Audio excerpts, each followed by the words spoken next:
Hey guys, welcome to Wrestling Days and welcome to Wrestling Days Live.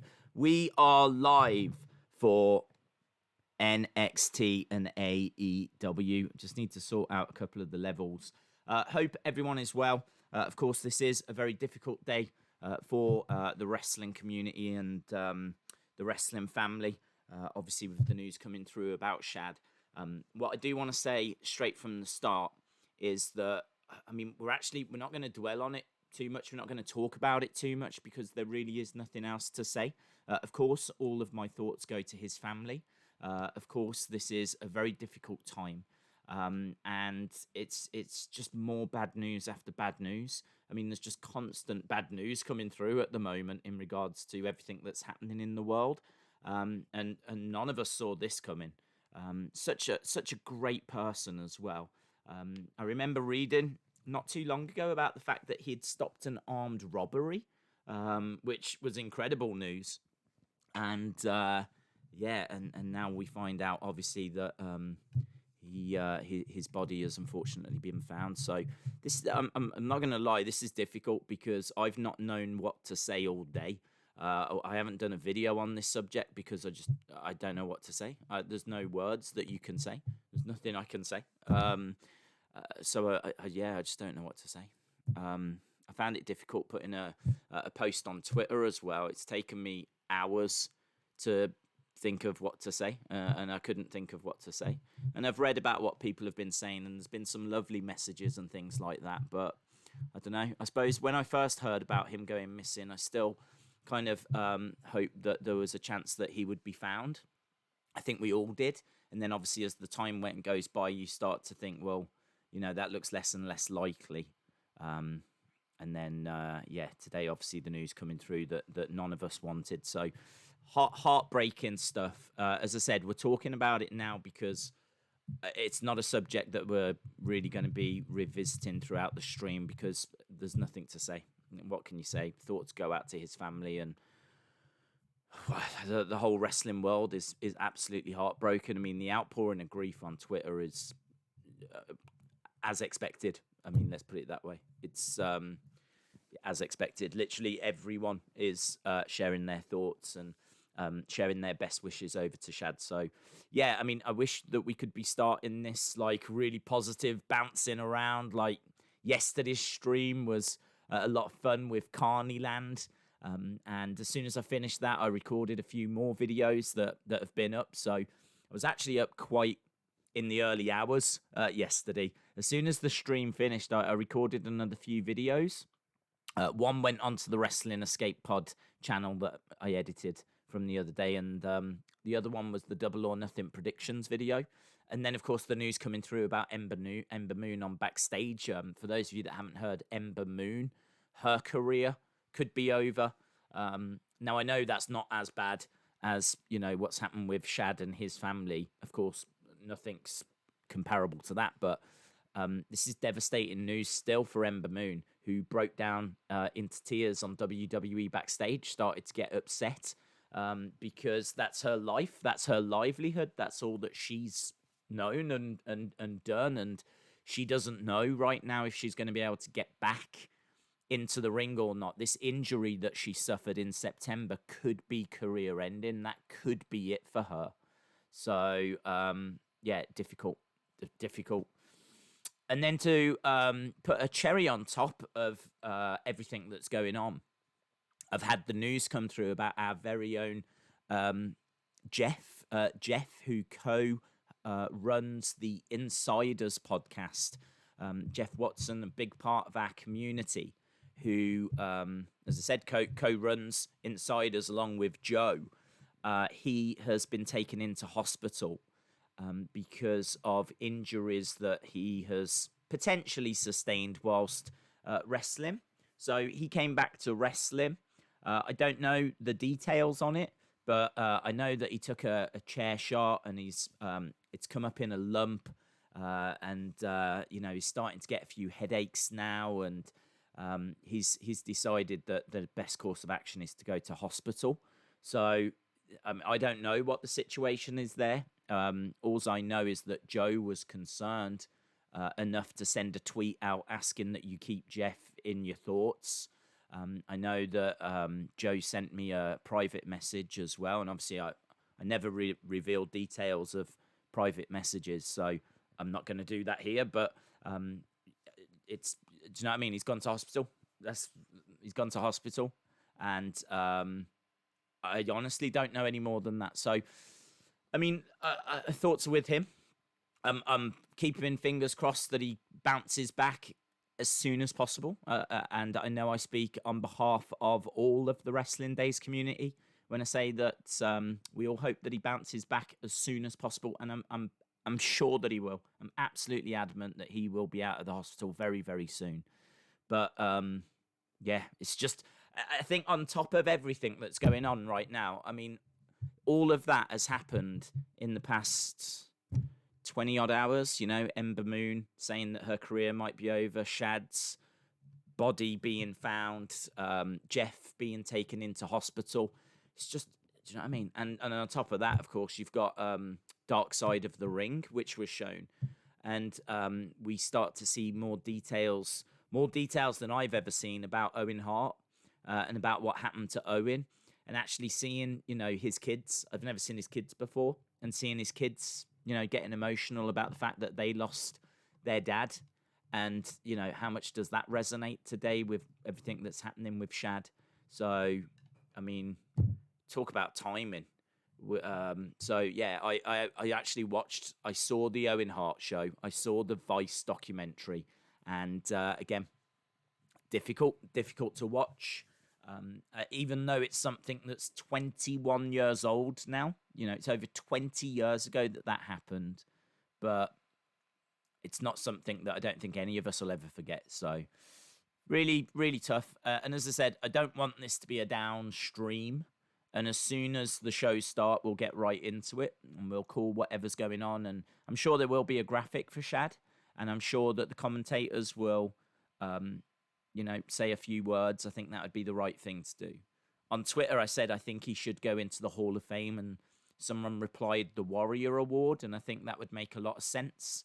I don't know if the Warrior Award technically means you go into the Hall of Fame or not. I don't really care. The man should be honoured, in my opinion, Shad.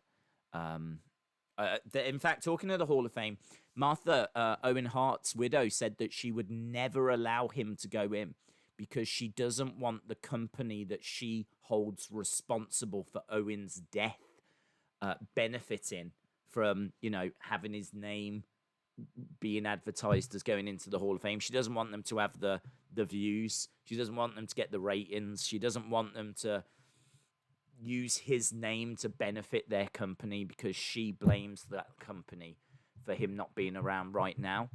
Some of the details on that Vice program, that Dark Side of the Ring, are absolutely stunning.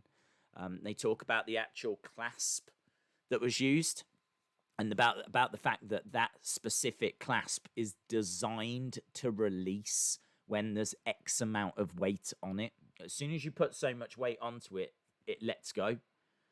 It's completely the wrong clasp to use in that situation.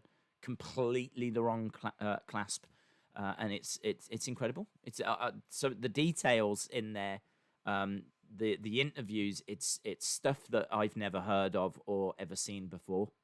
So, man, that is those four things, and there could even be more.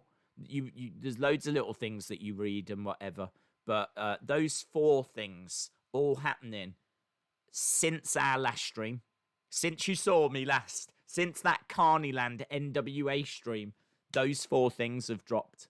About, you know, really finding out about Owen Hart's passing, Shad situation, Jeff going to hospital, Ember Moon heartbroken that her career could be over, Drake Maverick, we don't know what's happening with him tonight. I genuinely don't know what's happening with Drake Maverick tonight. Drake Maverick has got a match against Kushida tonight, and I don't know what's happening there. I just don't know. I don't know if he's going. I don't know if I should be down about this is it for, you know, someone else losing their dream, and that's it for Drake Maverick. Or was all of this a big storyline and he was never released in the first place? Or Is he going to win tonight and they're going to keep him around a little bit longer, or has he re-signed? Or I just go back to saying it's one of the most disgusting things I've ever seen in wrestling, and I stand by it. I absolutely stand by it. I think it's one of the worst things I've ever seen is this Drake Maverick storyline. And I did a video on this weeks ago saying the longer they string this out, the worse it's going to get.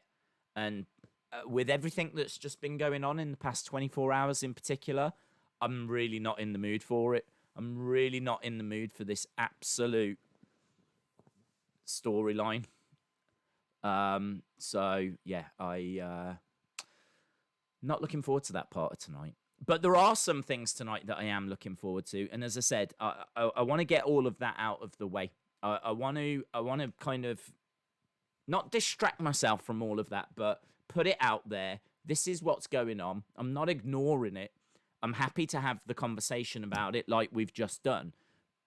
But no one wants to be coming onto these streams, and no one wants to be spending their spare time feeling down and depressed. And do you know what I mean? Like, it's right that we take that moment, and it's right that we say a few words, and it's right that we, get it out there and share our thoughts about it. But it's also right that we have a good time as well. So once the shows actually start, we're off to the races. And I hope that we see a graphic tonight. I really do. I hope we see a graphic tonight.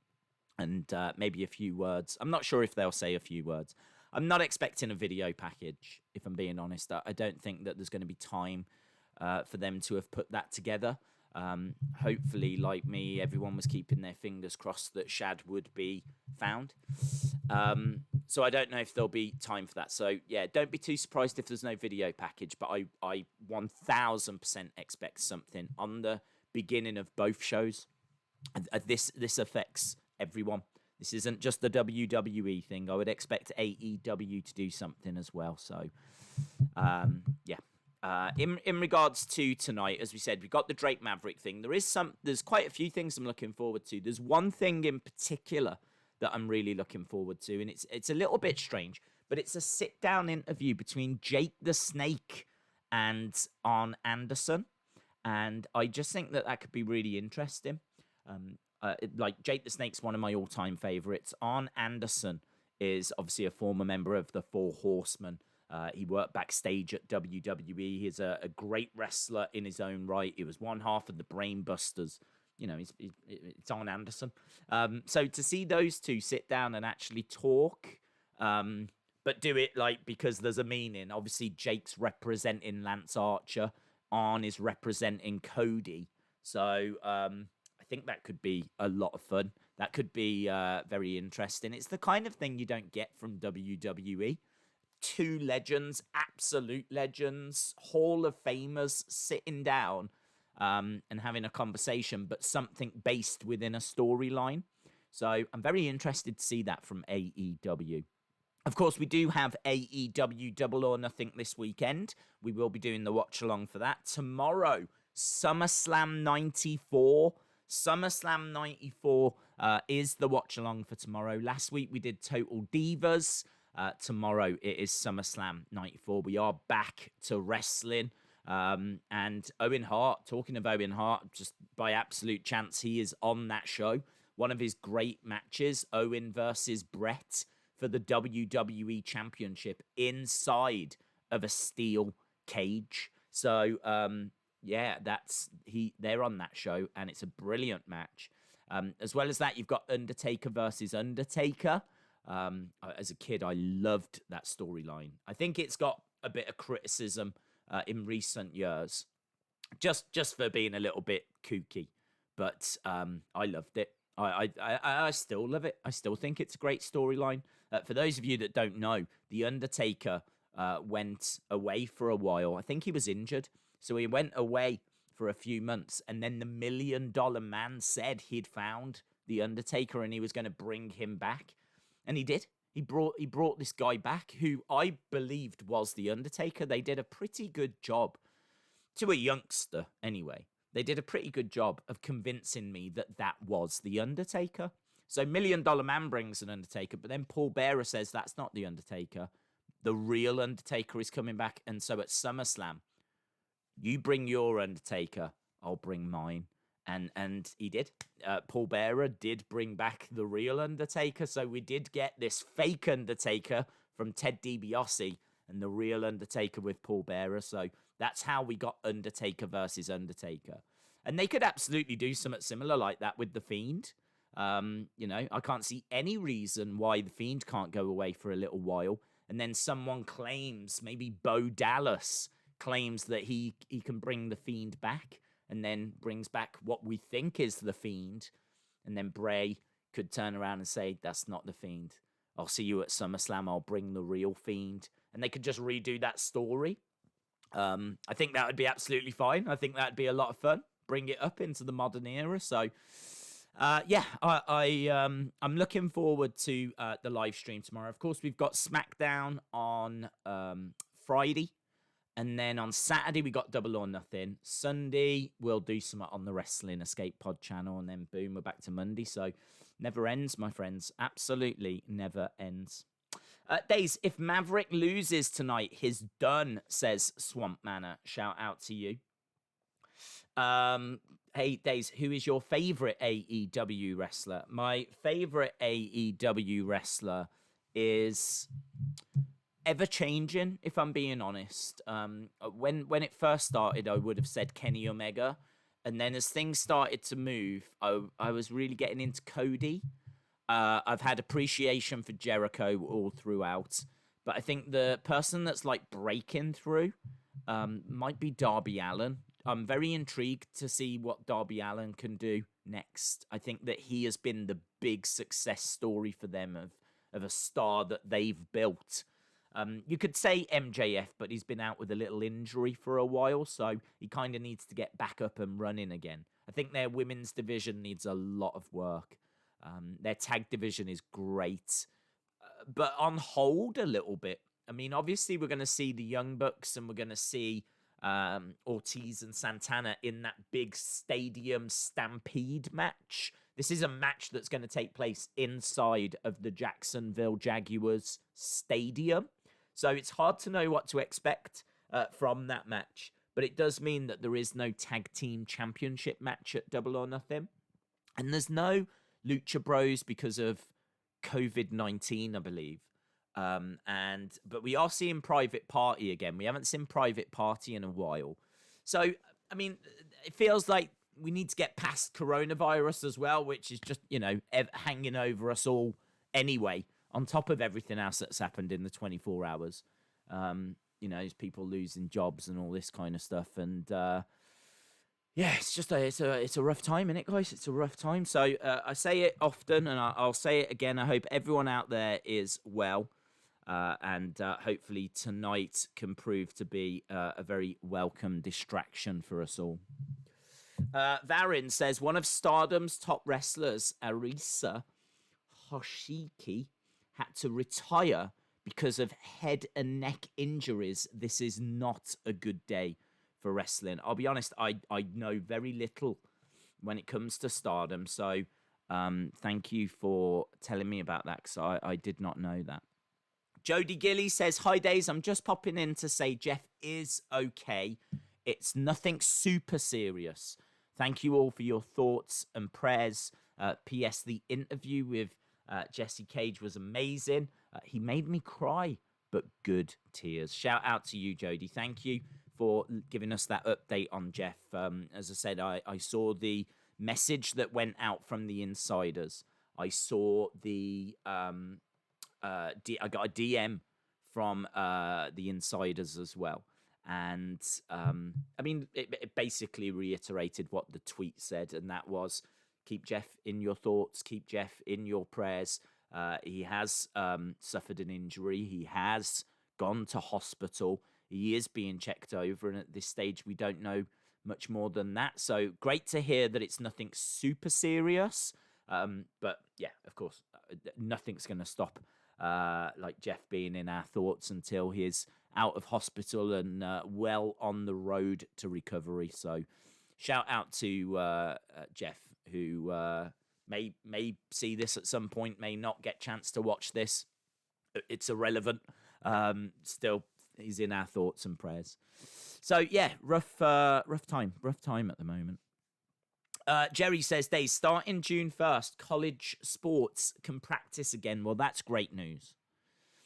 Dave's random question: what do you think would be your best trait if you was a wrestler? That's a really good question. That's a really good question. Not something that I've ever really given thought to, because I've never given much thought to actually being a wrestler, or certainly not in recent years. I would have loved to have done it when I was younger. I think if I was a kid now, I think I really would give it a go.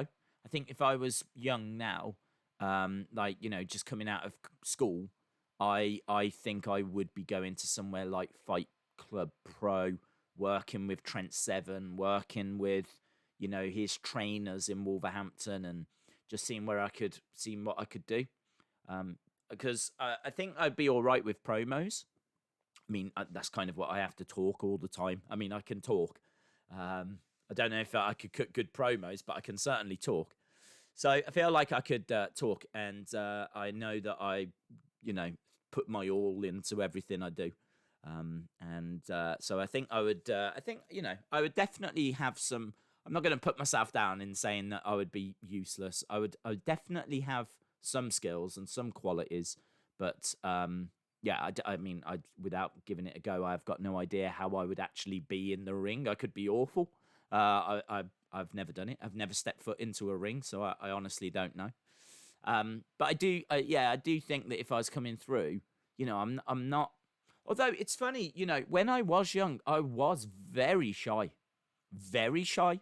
Like, people at my school, if they were to see me now, they would be shocked, because I kind of largely kept myself to myself, had a small circle of friends, and as soon as school was over, I wasn't going out clubbing and all this or anything. I was down the park playing football. I was very lucky that I grew up next to a park, and over the road was a kid that was around my age. I think he was like the year younger than me. But we were great friends, and as soon as I finished, I'd race home, grab the football, grab the shoes, get down the park, and I'd be down there for five hours for the whole evening. We'd just be playing football, and he had a brother, and I had a brother, and they'd come down and play.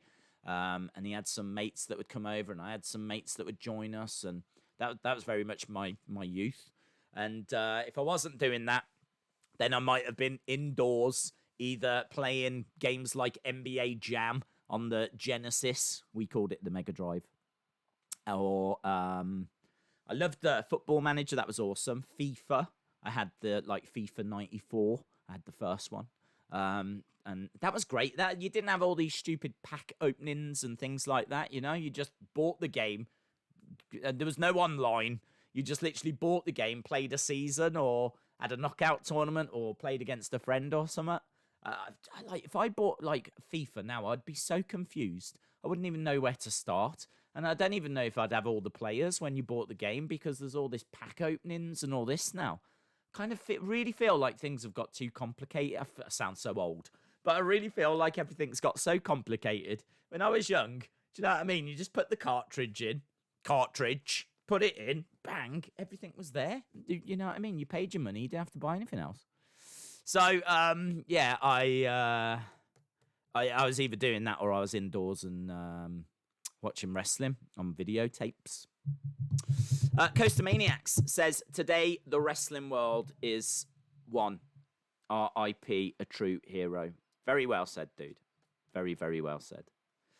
I can't wait for NXT in your house and Backlash. Yes. Imtiaz saying those were the good days. Those were the good days. Trini, shout out to you. My nurse just called you a cutie. Wow. She probably should get examined. She was going to take the phone, but said, no, keep watching your cutie. Aww. And from a nurse as well. How amazing. Shout out to Trini. Shout out to the nurse that's with Trini, who I'm sure is a cutie as well. Mario Kart. Yeah, Mario Kart was cool. I never had a Nintendo. I had a Genesis and a Mega Drive. So, I didn't have two. They were just one and the same.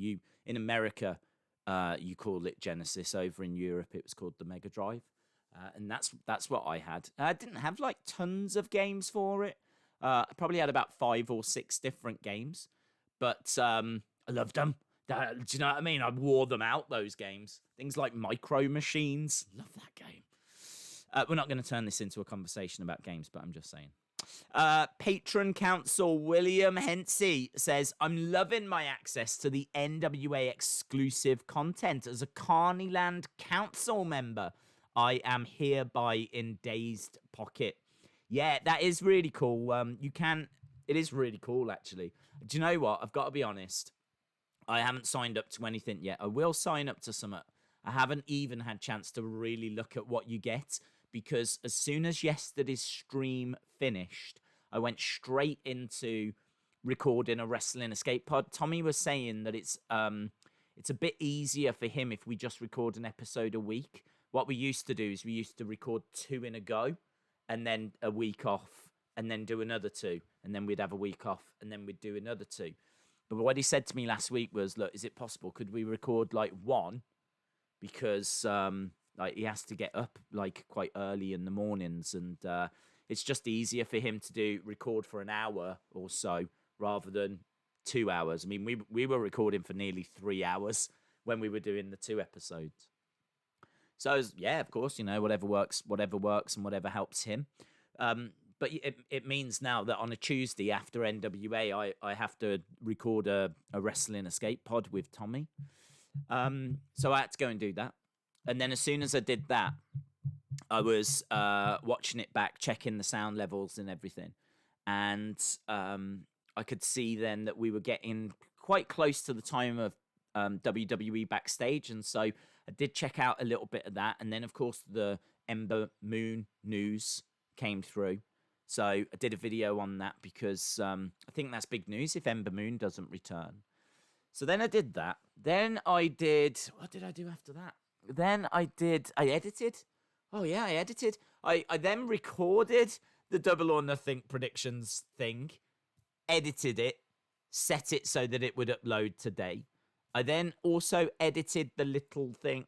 I did loads. I did so much last night. I actually don't even know how I fitted it all in. Honestly, I did tons. I'm really going to give myself a pat on the back. I did loads of recording, loads of editing, loads of work. So I haven't had a chance. I had time to fit in 1 episode of The Last Dance, which I am really enjoying at the moment. And I am so going to buy some Air Jordan 1s. I have never owned a pair of Air Jordan 1s in my life, right? I've got to be honest, I'm not really a sneaker person. Like, I like sneakers, and when it comes time to buying a new pair, I always get a pair that I, really like the look of. But I'm not someone that's watching sneaker videos or knows the history of sneakers. If you'd have showed me a pair of Air Jordans, I couldn't have told you they were Air Jordans. I ain't got a clue. I don't know. I don't know nothing about shoes, right? But watching The Last Dance, I was like, wow, they do look cool. The Air Jordan 1s definitely look cool. And knowing that they are Air Jordan 1s and the history of them, they go back to the 80s and his rookie season. And do you know what I mean? There's so much that goes into the shoe rather than it being just a shoe. You're like, yeah, it's Michael Jordan and his rookie season. And I don't like what, like they kind of turned into like space age weird boots, don't they? It like further down the road. Those original ones just look classy to me. Those ones that like, bubbles, got no laces, have got shrouds and all this kind of rubbish. I'm not into that. I just really like the look of the Air Jordan 1s. So imagine my surprise when I went to see, well, you know what I mean? I'll splash. Normally I spend about £50 on some trainers, maybe 60 at a push. If I've got to go 100 here, 120. I'll do it. Do you know what I mean? Treat yourself. If I've got to drop that little bit more to get some nice new shoes, yeah, Air Jordan 1s. Now I'm gonna do it.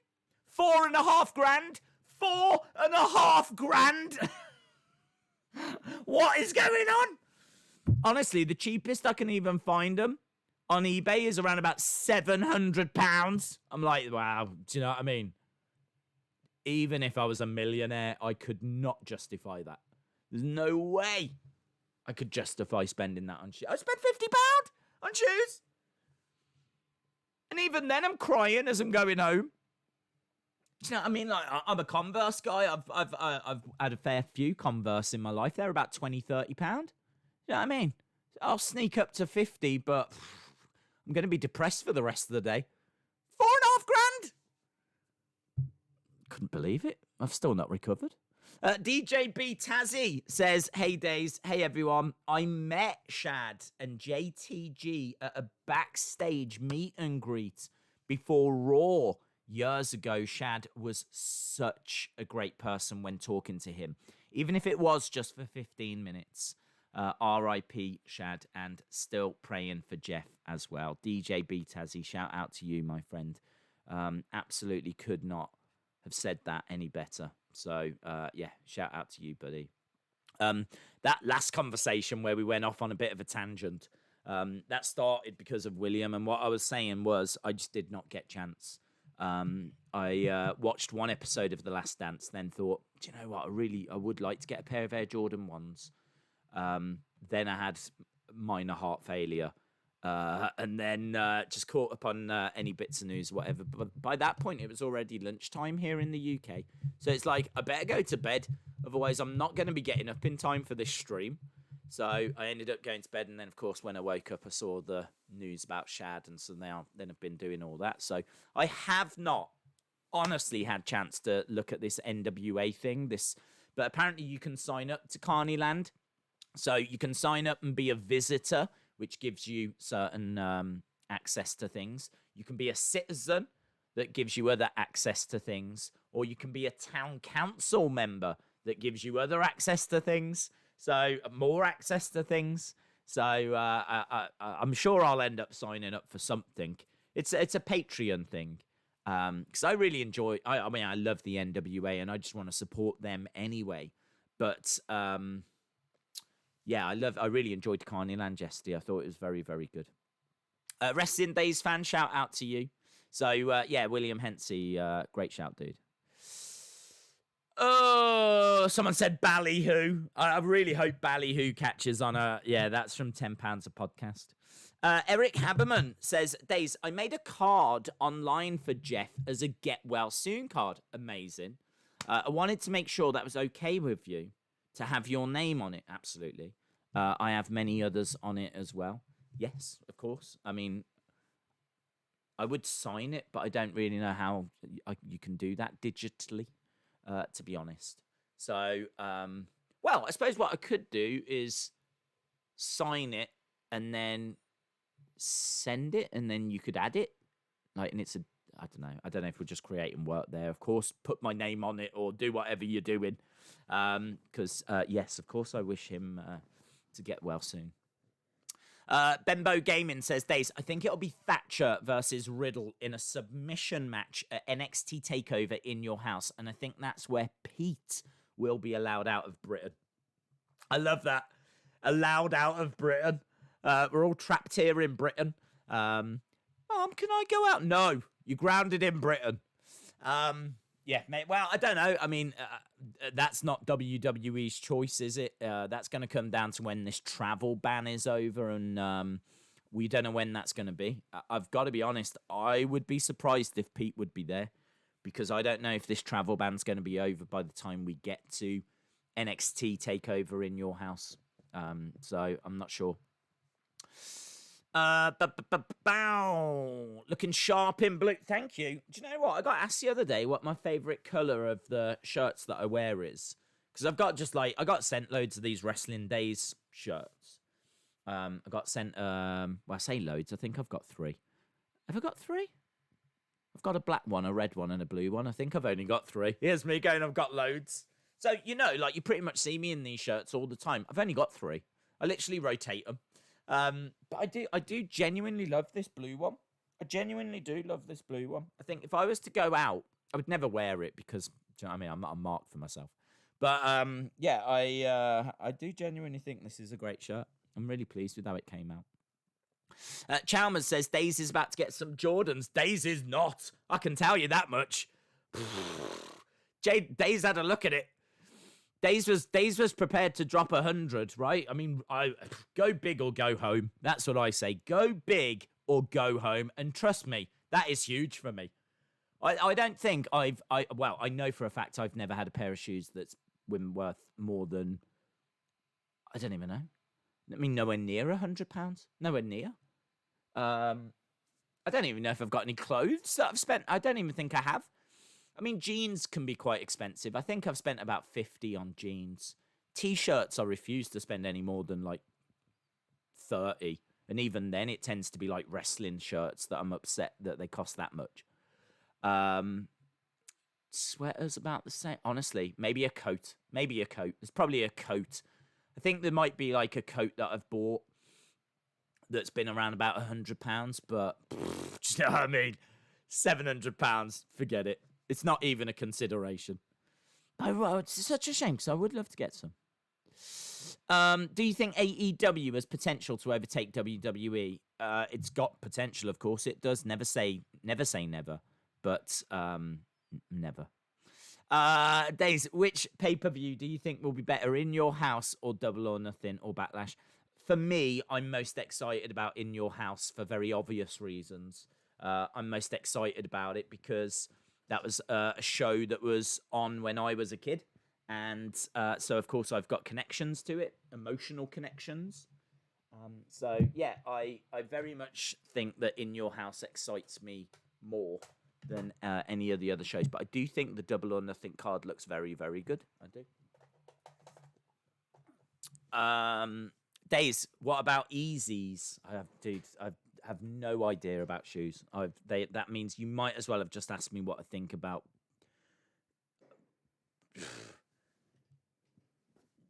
paving stones. Right? I just don't know. I don't know anything about. I can't even picture them. So I don't know. I don't know. I can't answer that question. Did you hang on, Days? Did you hear that you haven't got the mayor job for Carneyland yet? Yes. I think I need to have a look. I need to know what I'm signing up for. So if I do sign up for the town council package, then I'm definitely going to keep calling myself the mayor. But if I look at it and decide that's not the right package for me or whatever, then I might have to step down. I understand. I think NXT has booked themselves into a corner, says Varin. But for me, the only right outcome is that Io Shirai wins tonight. But I do expect a DQ finish. Days, have you bought any new figures? No, I haven't. The figures, honestly, have gone onto the back burner. I love Mattel figures. I keep an eye on them still. There's still a list of figures that I really want. I still don't have Wendy Richter. I still don't have Gorilla Monsoon. I still don't have Vince McMahon. But it's not something that bothers me. It's not something that I'm like, because if it bothered me, I'd just go out and buy them. And I do like the look of them, and I do want to add them to collection and all of this kind of stuff. But I think what was really fueling me, like actively buying the figures, just going and getting them, was the fact that we would do reviews on the channel, or we would do videos on the channel, or since we've been so, focused on the streams. I mean, we've streamed every day. I don't even know what day this is. I genuinely don't know what day this is. Well, I know what day it is, but like in a row, we have streamed every day in a row. So yeah, this since we've been doing that, it's been difficult to do the figure videos. So as a result, I've not actively been going out and buying figures because, to be honest, they would just probably sit in a box in the corner of the room because I only tended to open them if I did the review of them. I mean, I've got so many figures in boxes because I never got time to review them. So, yeah, it's one of those things. In Your House will be way better than Double or Nothing. I can see someone saying in the chat. I can also see I'm sitting here talking about various different wrestling-related and non-wrestling-related things. I haven't even set anything up yet. I'm just sitting here rabbiting away, and I don't have AEW set up, although I do now. And I also have got NXT set up as well. So there we go. We're all right. We're all right. Michael, shout out to you. Hey, Days, how are you, my friend? I sent a super chat, but you didn't see it. Oh, I'm so sorry. The most expensive shoes I ever bought was a pair of Jordans for $250. $250, man. I had no idea. I mean, you do hear about how expensive sneakers are, like collectible and all this. I don't want collectible ones. I don't want rare ones. I'm not interested. I don't need special colors and all this. I just want the Air Jordan ones that he wore in this first season. The red and the white Air Jordans. I think they're called Chicago. That's what I found out, because they had the Chicago Bulls colors. So Air Jordan ones, Chicago. That's all I'm after. So I mean, I don't need super special edition. I don't need ones that have got my name printed on them somewhere. I don't need them signed by him, right? Just don't get it. I don't understand. How are they not available? But apparently, it seems like I was reading an article. Apparently, that Last Dance obviously has been a big success all over the world, and now everyone wants it. Everyone's thinking the same as me, or I'm thinking the same as everyone else. Like everyone's gone, oh man, Jordan, he was really cool. I quite fancy getting some of his shoes, and everyone's had that same thought. So now, gone through the roof. Where are you from in Birmingham? I'm from just outside of Birmingham, a little town called Stourbridge, which is around about 20 odd minutes in the car. But all my family are from Birmingham. My one side of my family, they moved around Birmingham. They were all over Ladywood, Hodge Hill, just all over Edgbaston, everywhere. So yeah, the kind of family's off there. But my parents left Birmingham and just moved just onto the outskirts. It's a really great little town, and that's where I grew up. So yeah, love Stourbridge. I lived there for 23 years. So that's where I'm from. And Stourbridge is, we've spoke about this before. From where I was born and raised, it would take me about a 2-hour walk, but I could get to where Tyler Bate was born and raised. Like that's how kind of close. 10 minutes in a car, 15 minutes in a car, something like this, could get to where Tyler Bate was from. And just not far from there, you'd be getting to the likes of where Trent Seven is from, as we said, 20 odd minutes from where Pete Dunne is from. So it's kind of crazy to me that, all these people from where I'm from really coming through. It's really cool. It's really, really cool. I would have loved that as a kid. I really would. I mean, I looked up to the British Bulldog because he was from Britain when I was growing up. If I was growing up now, Tyler Bate, I mean, he is an inspiration anyway. So is Trent Seven and Pete Dunne. But, man, as a kid, they would be my world, let me tell you. Chalmers says, Days, I have a weird idea for Carneyland weather with Thunder Rosa. That's a great idea. They definitely should do that. Elder Sour bought a bunch of Scottie Pippen rookies before the documentary come out. Now he's flipped them. He's a smart man. I mean, Scottie Pippen, I don't know a great deal about him, other than what I saw in that documentary. So I didn't even know he had his own shoe. So yeah, I mean, very smart to do that. Again, I didn't know much about the Air Jordans until that documentary. So I think if you're sat on some Air Jordans that you've been debating as to whether to sell or not, now is, you don't need me to tell you, but now is absolutely the right time to do it. Now is absolutely the right time to do it because there's so much demand for them. I mean, I don't know anything about shoes, and even I went and had a look to see if I could get a pair. It's such a great documentary. It's such a great documentary. Days, I think it'll be Loomis versus Velveteen versus Adam Cole for the NXT Championship at NXT TakeOver in your house. I think Strong will cost Adam Cole and Loomis will win the champion. I would feel like it would be too soon. I would feel like Loomis being champ might be a little bit too soon, but I could be wrong. I think he could be a future champion, but he's only been with them a hot minute. Do you know what I mean?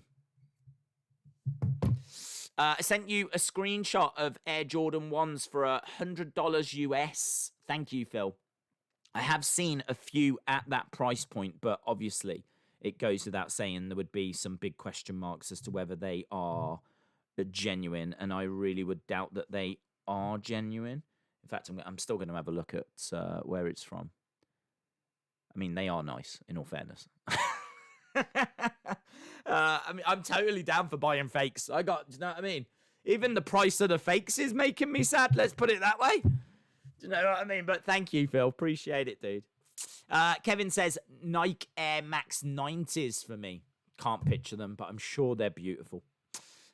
Just like you, Kevin. Tyler says, Days, have you watched part 2 of the Undertaker documentary? I have. I don't know when the next part is. My guess would be this weekend. They seem to do one a week. Part 2 was as good as part 1. If you've not seen The Last Dance, watch it. I do like basketball. I'm not someone that watches it that regular, but I do support the Toronto Raptors. I went to Toronto when I was with school. I went on a school trip. I was very fortunate to go to Canada on a school trip. And I remember having a great time, as you would. And, of course, when you're young and very impressionable, do you know what I mean? Like, you go around this new country and you see all the merch for the Raptors. And don't forget, this was around about when Jurassic World was out as well. So dinosaurs were well on trend. I was like, that was it. That was my team. I'm in Toronto. Their team's the Raptors. The Raptor is the coolest of all the dinosaurs. I've always felt that way. And I'm sure you do as well. Yes, the T-Rex gets the spotlight. But do you know what I mean? It's all about the quick little raptor, isn't it? So, I'm down. Like T-Rexes, they're so big and slow and cumbersome. Do you know what I mean? I'm all about the Raptors. So, I thought it was a great name. There is a lot to be said in team names, you know. There was a lot of controversy in the UK because we've got a football team, called Hull, right? Because that's the name of the town or city. I'm not sure what it is, but it's Hull, right? Not very exciting. But they wanted to call it Hull Tigers, right? And there was this outrage. They were like, you can't call them Hull Tigers. Like, that's not how we do it here. Do you know what I mean? They're Hull Football Club. That's what they're called. But they were like, no, if we call them Hull Tigers, people are going to think it's cool. We're going to get... And I agree. I genuinely agree. I think, not that anyone's going on a school trip to Hull, but, do you know what I mean? I'm pretty sure that if I was a kid in America or something, or a kid in Europe, and I'm looking for a team to support, like, do you know what I mean? Like, do I want to support Southend? Do I want to support Dover? Do I want to support Bristol? Or do I want to support Hull Tigers? Of course I'm going to support Hull Tigers. So I totally agree. I think they definitely should have gone that way. But yeah, I started supporting the Raptors for that reason. And so it's been a great year for me. It's been a great recent time. I did actually stay up and watch the Raptors win the championship last season on TV. Loved Vince Carter. Saw him play in a few matches and kept up with the scores. Big fan of Damon Stoudemire, Bosch. Yeah, I know some names, guys. I know some names. Not many names right now, if I'm being honest, of teams. Well, obviously LeBron. So I've got a passing interest. Let's say I've got a passing interest with the NBA. I should actually have a couple of NBA DVDs that I picked up. I can't see them right now, but I do have them. I've got a passing interest with the NBA. So I have really enjoyed learning some stuff about the NBA. Michael Jordan's a legend anyway. Just he transcends sport. But to actually really find out why, and to find out some of the stories, and to see the Chicago franchise blossom in the 90s, find out some of the backstage stories, what Rodman was like. It's been awesome, man. I'm only halfway through, but I would say even if you're not really into basketball, check it out.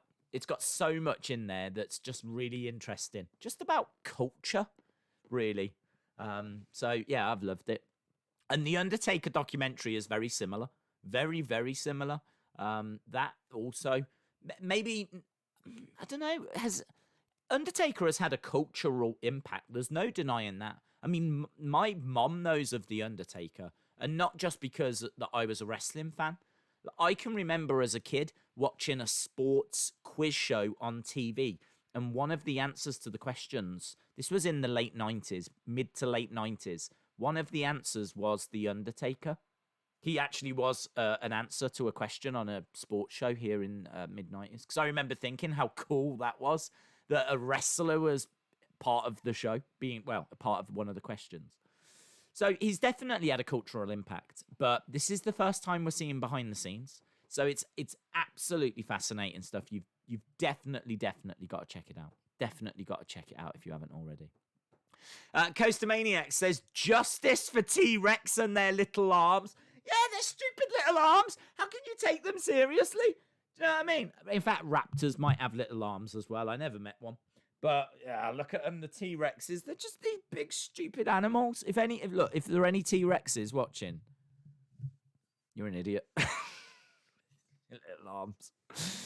Dave in Real Life says, fun fact, Hull couldn't be called Hull Football Club because the rugby team had that name. So they went with Tigers as something. Hull isn't that far from where I live. Look at that knowledge. Look at that knowledge. I remember the arguments about the name. And I remember Hull Tigers coming up and there being a real backlash to it. But I think, have they gone with it now? Are you saying they are now known as Hull Tigers? Dave, let me know. I need to know this. This is not a conversation I was expecting to have on such a public forum. But A, love you. B, our Hull soccer club, Hull football team now known as Hull Tigers? Because I don't know the answer to that. Undertaker is one of the few guys that has transcended the business for sure. WWE Inside Access Wrestling says Aleister Black and Zelina have got a YouTube channel. They do. Chalmers says the fact that RIP Shad isn't trending is disappointing. I don't know, dude. I don't know. I don't think it matters. I suppose it is disappointing, but there's certainly people talking about... I sent a tweet out about him, and I didn't think to add that. So, I don't know. I'd be surprised if just Shad wasn't trending. I've seen everyone in the wrestling business is talking about it. So I would be surprised if Shad wasn't in the trends somewhere. But look, it doesn't matter, does it? I'm not going to judge the impact of a man by if he trends.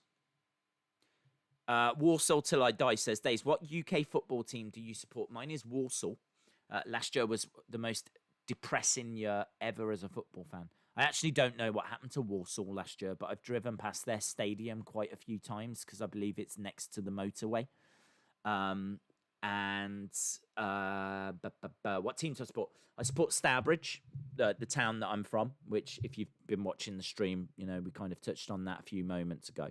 So I support my local team. I've got tons of their shirts, and I need to get their new shirt. I mean, obviously they're going to need a lot of support as well, financial support and whatever. So I need to make sure I buy their shirt.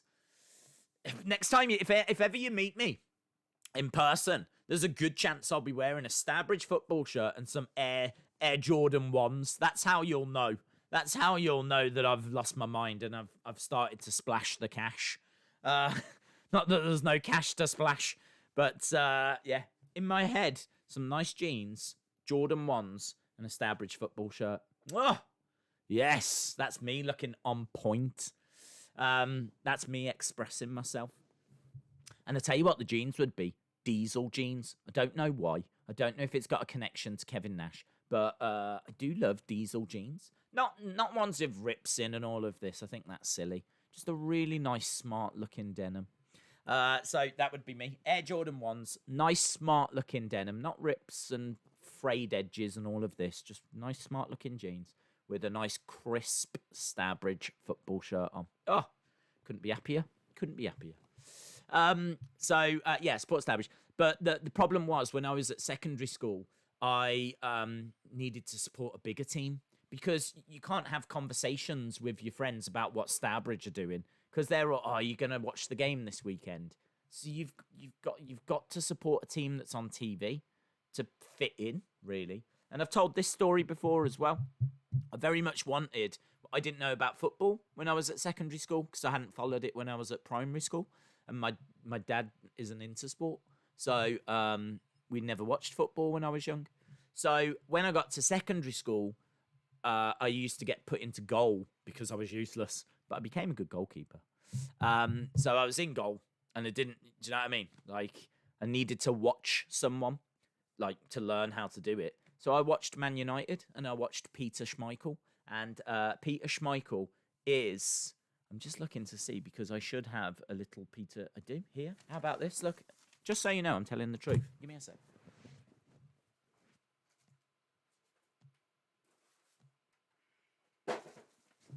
Actually, from the 1990s, a collectible. I got this. A collectible Peter Schmeichel little standee. Shame that he's wearing green, so it's see-through. But a collectible Peter Schmeichel standee of a goalkeeper, because what I'm telling you is absolutely the truth. So I got that when I was at secondary school. That is around about 20. In fact, what's the date on it? 98. So it's 22 years old. That is 22 years old, which is amazing when you think I'm only 21. So that's 22 years old. And it's just a statue of Peter Schmeichel, like one of the best goalkeepers of all time. But certainly someone that had a big impact on me as a child, because I used to get thrown in goal, and so I used to watch him. So to answer your question, Warsaw till I die, I support Man United for that reason. So it's not been a great 6 years for me because they've been awful in recent times. But I still support them. So I support Man United and I support Starbridge. And of course, England. Love England. Whenever England are playing, I'm right up for it, I tell you. Right, we are just under. This has been a very weird stream, guys. I mean, we started by talking about what we had to talk about, and then we went in some very strange directions. I mean, I don't even know. I was not expecting half of these conversations. I'd say a good 90%. I was not expecting to talk about Air Jordans, Raptors, dinosaurs, whole tigers, right? I mean, we've just gone in some very weird and wonderful directions, but hey, so is life. So is life. I thought Days was 21. I am 21. Days, I sent you a picture on Twitter DMs of that super chat that I sent to you today. Okay, I will read it. I will read it out loud because that, my friend, is the least that you deserve. We are just moments away from AEW. NXT is about to begin. Liam Costa says Shad was a hero. He absolutely was. He said, "Save my son." So R.I.P. Boom. Right, we are going over to the Action. Shout out to everyone that's joining us on this Wednesday evening for AEW's Go Home show before we go to Double or Nothing. And it'll be very interesting to see what NXT can come up with to kind of counter that. There's not loads that we're in. Are we just starting straight off with Karrion Kross? Yeah, I think we are. Look at this. We're just going straight into Karrion Kross.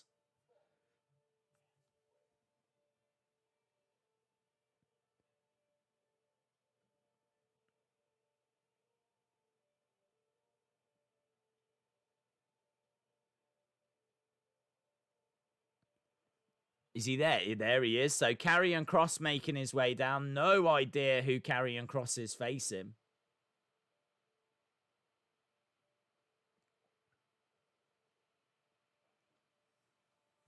AEW just about to begin.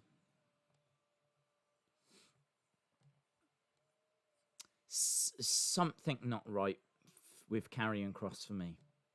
Something. I think he looks good. Do you know what? I think, and this might sound controversial, but I love being controversial. I think it's because everyone keeps telling me how great this guy is.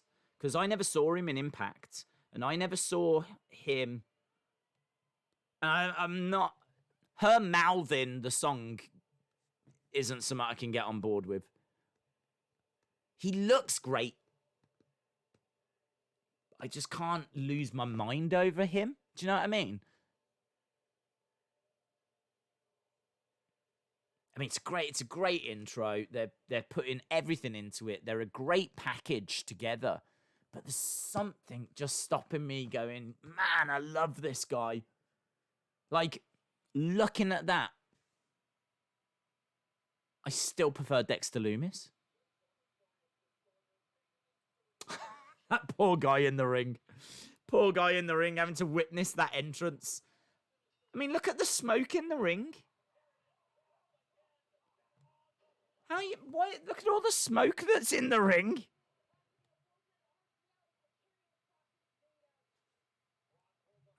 Okay. So we gave NXT 6.25. So Karrion Kross versus... It is a little bit of name that jobber that we've got going on here, but it's not... I don't think we're going to be sticking around that long. Let's just put jobber for now. Feel free to name if you want to name.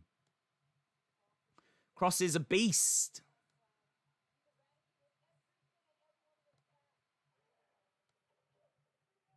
Why won't that go smaller? There we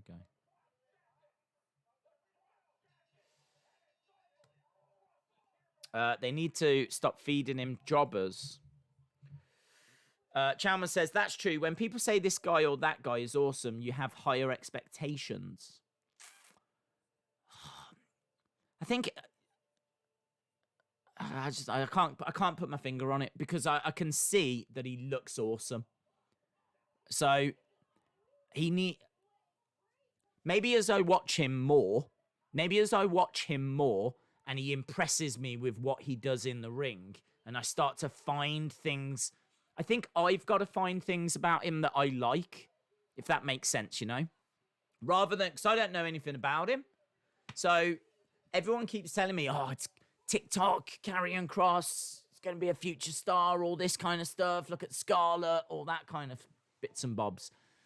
I need to watch and find stuff about them that I like. I need to make that connection. Because at the moment, this is just a great-looking guy with a girl that mouths along to the intro song. Ah, you see, in this feud, I'm with Tommaso. Tommaso Ciampa making his way out. And obviously, Tommaso, hey, you were saying they've got to stop feeding him jobbers. Well... Tommaso Ciampa is here. Come on, Ciampa. Mess this boy up. Allow me to officially introduce myself. We've got a Jake promo, which I really want to be hearing as well.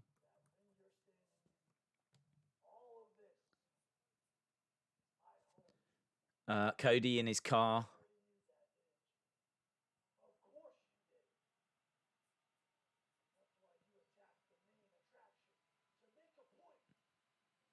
Is this from last week? Am I watching something from last week on AEW?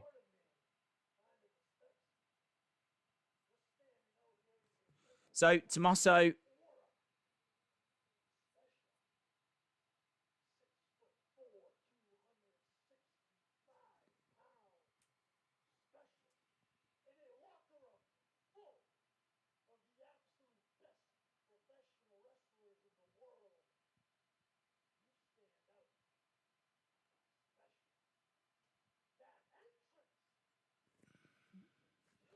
It's a recap. We've got Brody in the ring now.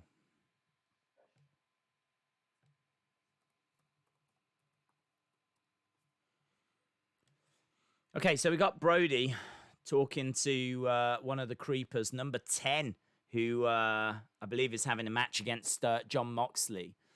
Tommaso Ciampa has come down to the ring, and he is being welcomed into the ring by Scarlett. He's got a smile on her face.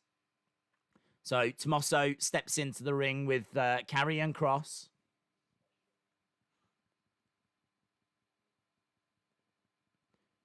Karrion Kross is huge. He's towering over Tommaso, and he does look great. Tattoos look awesome.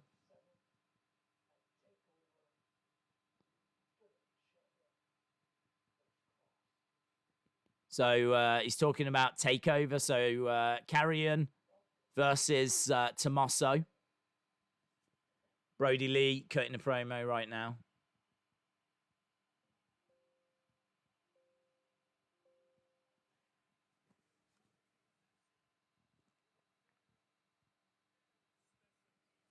So big statement from Tommaso.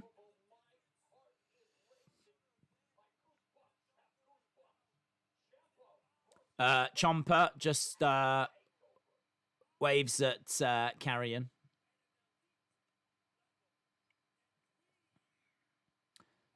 Karrion smiling back.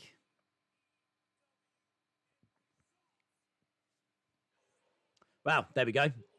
That's good. That's exciting. They're moving now with Karrion Kross. So Karrion Kross against Tommaso Ciampa for NXT Takeover in your house. Good.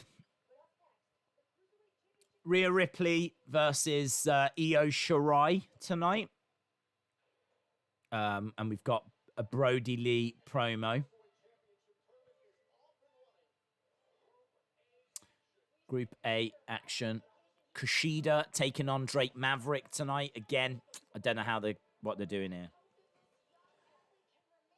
Jake Atlas in action as well.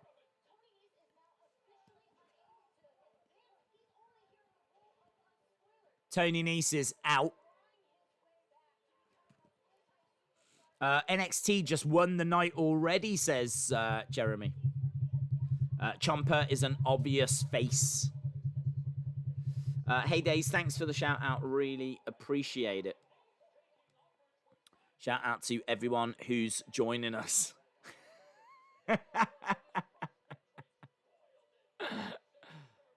Shout out to everyone who's joining us. Coast Maniacs, they should totally call this guy the perfect 10 in AEW. Yeah, well, Moxley's making his way down to take on just the normal 10, regular 10. Not the perfect 10, average 10. Average 10 versus John Moxley is what we've got on AEW.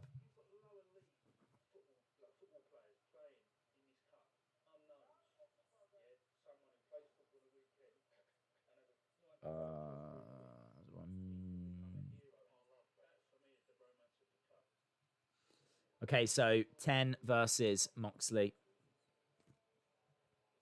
Let's change that over. Days, loved your UFC covers. Shout out to you, buddy. Thank you very much. I'm a big fan of UFC, and it's great to have it back. And I'm looking forward to what's to come, because there's some decent shows to come, including UFC 250, which isn't too far away. Days so far, NXT is good. I agree. Days authentically liked that. I did. Duran Custom says, my dad has got a YouTube channel. Shout out to your dad. Days, guys, correct me if I'm wrong, but is Stomping Ground the pay-per-view last year with the tagline, time to kick ass and take names? I can't remember. I can Google it for you. We are at commercial break right now for NXT. John Moxley all over 10, as you would imagine. Getting in Aubrey's face as well. Moxley gets knocked down. 10 being quite competitive here. Stomping Ground tagline. Yes. Kick ass and take names. Moxley to the outside. Is there going to be a reveal, do you think, on this 10? Do you think 10's going to turn out to be someone amazing? I mean, he's got a great body. Slams Moxley on the edge of the ring.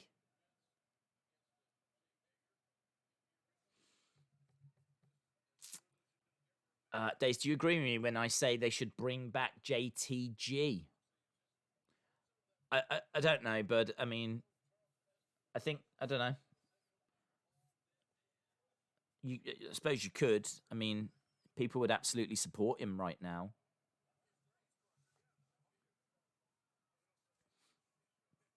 But I don't know what he's doing. I don't know if he is looking to come back. I don't know.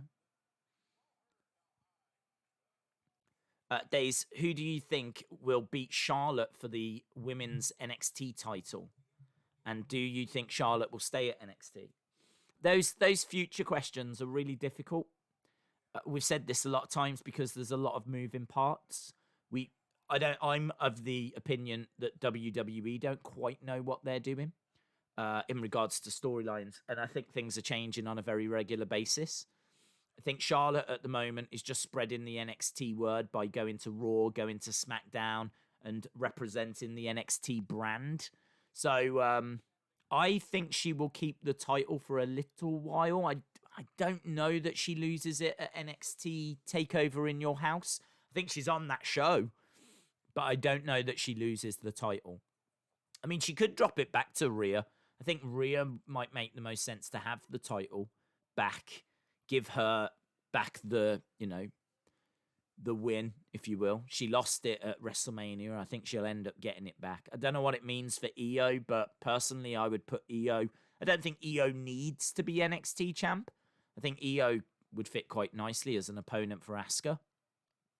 So maybe Io eventually goes to Raw. Maybe Io replaces the departed Becky Lynch, because you would think there's a women's vacancy now. So this is what I'm saying. It's so hard to call. Maybe Io to Raw could be, interesting melting pot with Kairi and Io and Asuka, and that'd be quite interesting. So maybe Io goes there. Maybe Rhea is the one that gets the title eventually off of Charlotte. But I don't know that happens now. Right, we've got Tozawa versus Fantasma. Moxley going for the pin on 10. Getting the win on 10 as well.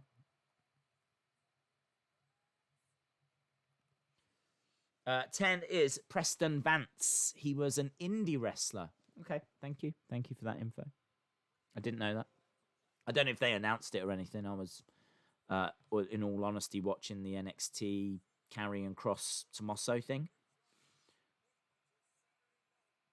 But, it doesn't look like there's any special reveals or anything. Moxley jumping out of the ring. He throws a chair into the ring. And another one as well. So this is NXT Cruiserweight Championship stuff between Fantasma and Tozawa. We might see the van of luchas that have been kidnapping people. We're just going to hear from Moxley. He's taken off his elbow pad. He's taken off 10's elbow pad. And he's putting his arm. He's putting a chair onto 10's arm. So he's going to look to try and break 10's arm.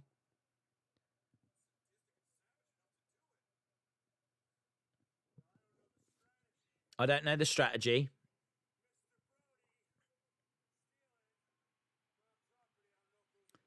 He says, I don't know the strategy of Brody stealing my property. Of course, Brody Lee has got that AEW championship. These two are going to meet at Double or Nothing.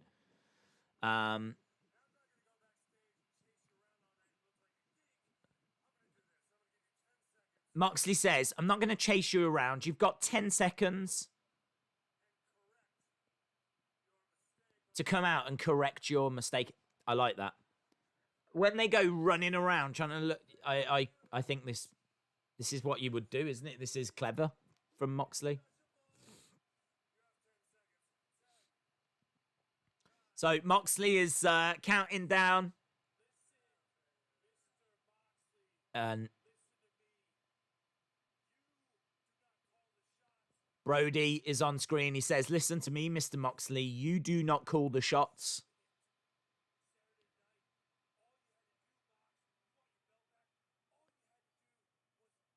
All you had to do was ask if you want your belt back. Moxley's going to win it. There's Dexter Loomis versus Roderick Strong. Amazing. Looking forward to that. What do you think of the Sasha and Bayley situation? I like it. It's a road we've been down a few times. Do you remember they broke up and they had therapy sessions and, what was it, a year or so ago? So we've been down these roads before. So I can't say it's like original. But hopefully the end result is going to be a great match between the two of them. Very similar to what we've seen before.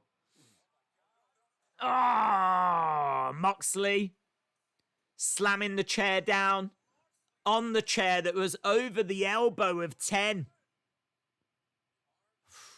He's only 9.5 now. He's broken. He's only 9.5. So Brody left with the belt. And Moxley did exactly what he said he would do. NXT is at commercial break, but it seems like a decent little match.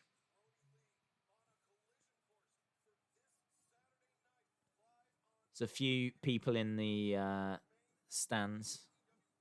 Of course, we are at Daly's place. This is exactly where we're going to be for Double or Nothing as well.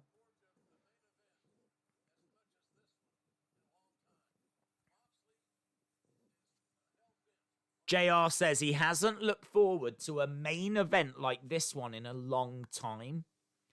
I don't think the build has been great for this main event, if I'm being honest. I think that's JR just trying to sell it a little bit. I think of all the matches that are taking place at Double or Nothing, the main event is one of the weaker for me.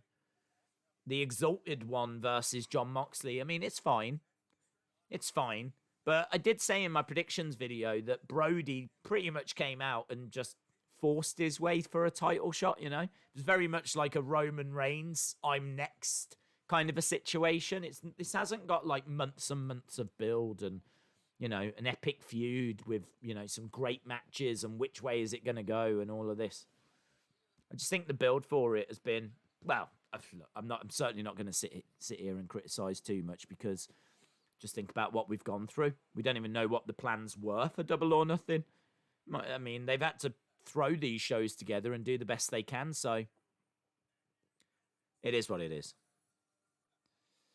MJF is going to be taking on Jungle Boy at Double or Nothing. I think tonight he's going to be taking on Marko Stunt, another member of Jurassic Express. I think I'd be into Jurassic Express as a kid. I was a big fan of dinosaurs. We've covered that. MJF versus Marko Stunt. I know I'd love Luchasaurus. I wonder if Luchasaurus supports the Toronto Raptors. You would think so. You would think so. Jay Montenegro says, go, Mr. Fun Size. Jerry says, Days, even though they're odd, could Jake the Snake and Arn Anderson face each other in the ring? I don't think so. I don't think Jake's in the right shape for competing. He's in a round shape. Speaking of Doobie, do you remember the Doobie Brothers, Edge and Orton's feud should be taking it to the streets? Tony says, is Shad or Crime Time Hall of Fame worthy? Yeah, I think that Shad is. I'm not sure. I don't think he is for what he actually achieved in WWE. Because they weren't around for like, you know, a decade and they didn't like win multiple championships or be in like loads of main events or anything like that. So you can't give it to them for what they achieved and you can't give it to them for duration of time with the company. or anything like that. But he is an absolute inspiration. If he, what he did, is more than Hall of Fame worthy. People were saying give him the Warrior Award, and I think that for me fits perfect.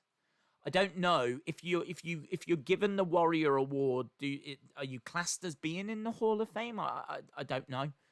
I don't mind what they do. If they put him in the Hall of Fame, you'll get no complaints from me.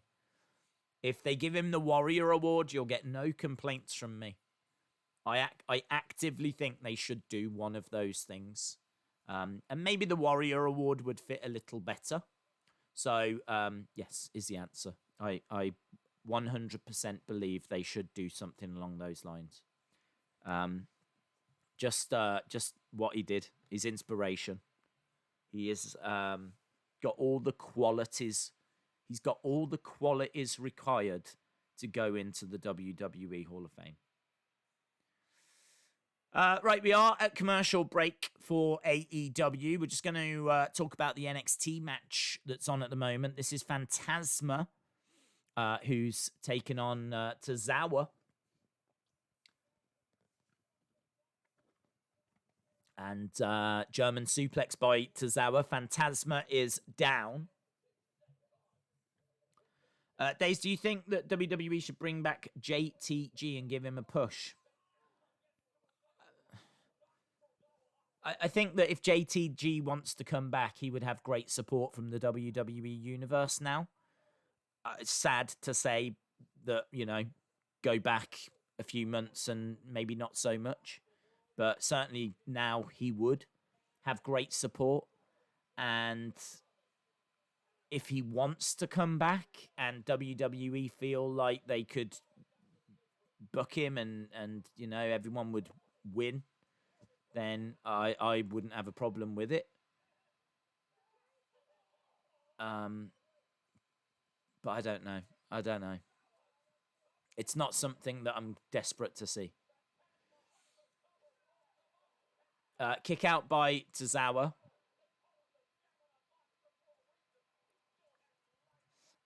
Daze, do you think that Sasha is jealous of Bayley? I think that she is not jealous, but I think the story they're telling is that Bayley keeps interrupting when she's trying to talk. So I think she's happy for Bayley to be champion, but I think it's more a case that Sasha doesn't feel that she's getting the respect that she deserves. Nice bulldog by Tozawa. Tozawa going over to the corner and he's going up top. Fantasma is down in the ring. Fantasma, gets caught. I thought he was going to move out the way. And he does roll out of the ring, but he got caught there with a huge senton bomb. 1, 2, and the kick out by Fantasma.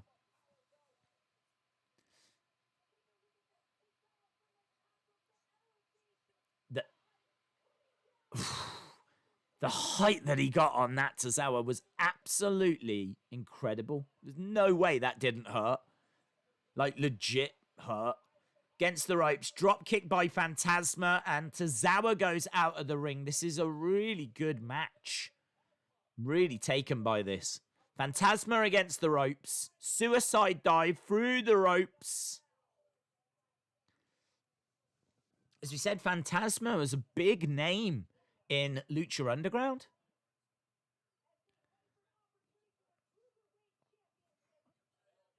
So he is a great talent. Fantasma charging over, collides into Tozawa.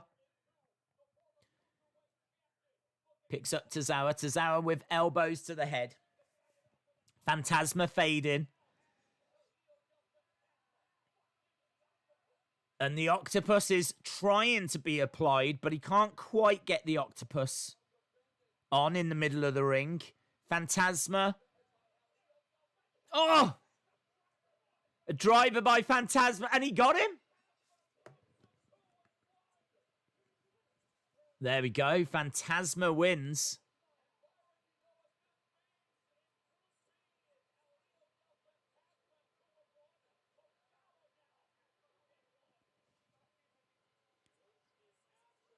So what does that mean? They've both got 2 and 1. It's Fantasma and Tozawa. Well, they just faced and Fantasma wins.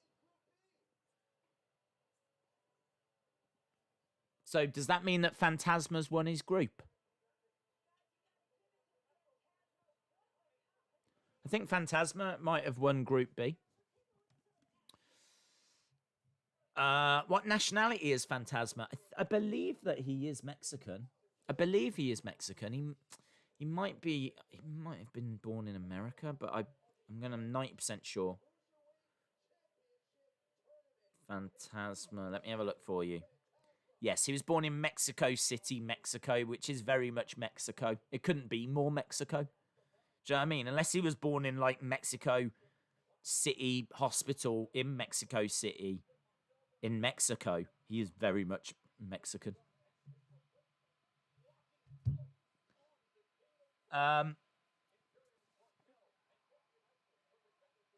Did MJF just make what did he do?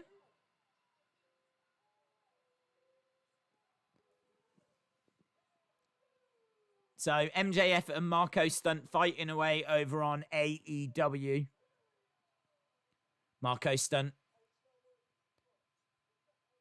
kicking out and striking at MJF, but MJF with a big clothesline turns Marko Stunt inside out. Coaster Maniacs says, "Days, imagine a show could be called We Are One, where every promotion comes together to give a badass show. Think of the dream matches there could be. Your thoughts, and if you think it could ever happen. It won't ever happen. Done." That's it. No, it won't ever happen. These are companies that are competing against each other. And we've never seen them working together, even in the worst of times. So, I mean, like right now, think of what the world's going through right now, and think about all the wrestling promotions around the world that could have come together and done something for coronavirus and all of this. But even with what the world's going through right now, you haven't seen anything like that. So, no, it wouldn't happen, but...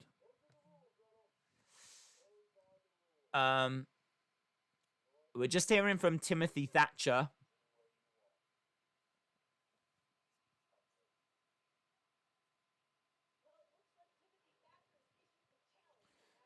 So Timothy Thatcher really wants to get his hands on Matt Riddle again. We've got Mia Yim taking on Santana Garrett. We've got that match coming up next on NXT. We still got Marko Stunt dropping a lovely drop kick.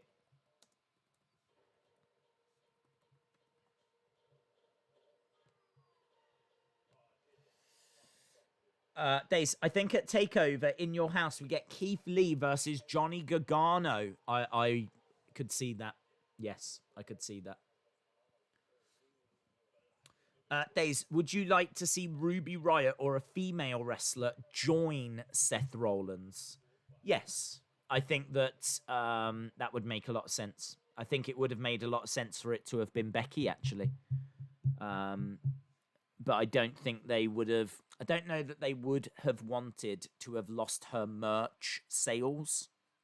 Like, she's a big inspiration to people, and they sell a lot of merch for Becky Lynch. So, yeah, I don't know that they would have wanted to have lost that. But obviously, what with her being in a relationship with Seth, that would have made a lot of sense. Right, we are at commercial break for NXT. We've got Marko Stunt against the ropes, and he dives through but gets caught with a forearm strike by MJF. You've got Wardlow on the outside. Double underhook. Shoulder breaker. Fujiwara armbar by MJF wins it. MJF gets the victory. Obviously, no surprise there. So, MJF wins. And he's asking for the microphone.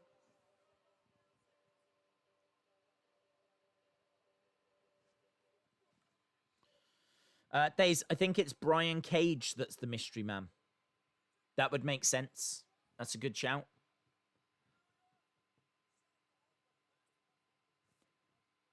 MJF says, you shocked the world, buddy. You lasted much longer than anyone thought you would.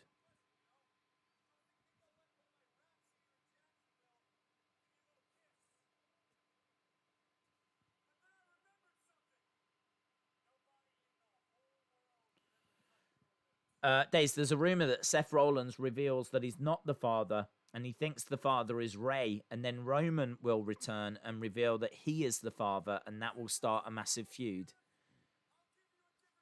I've not seen that rumor. Big strike by MJF. That brings down Jungle. Where were they? Where was Jungle Boy and Luchasaurus? I don't understand. Did they not see that Wardlow was out there with MJF? Why was Luchasaurus not out there anyway? Luchasaurus coming running down, and MJF and Wardlow on the outside.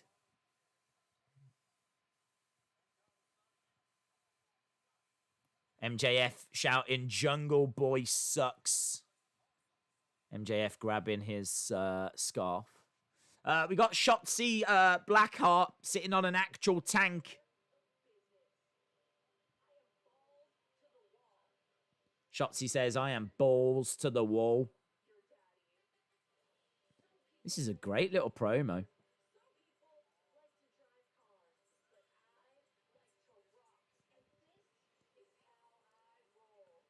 Shotzi says, I like to rock, and this is how I roll.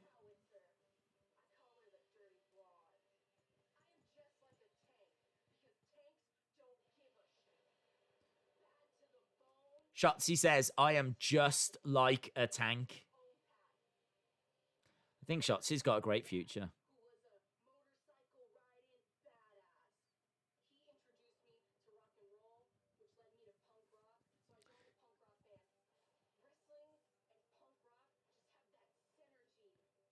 She is so NXT, isn't she? She was born to be in NXT. She used to be in a punk rock band. Her dad was a biker.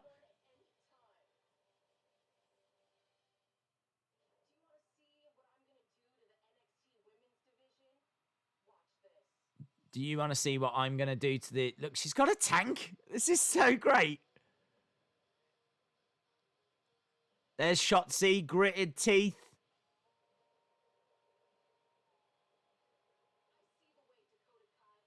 There's no way she's firing that tank.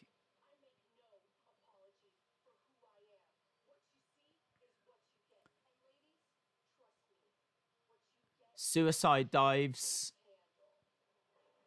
Oh, there we go. She's driving straight over some cars, crushing some cars. Eat my tank! Eat my tank! Tankamerica.com.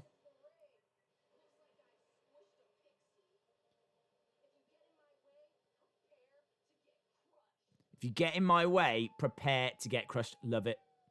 Love it. Exactly the kind of thing they should be doing. We just found out some really interesting stuff about her there.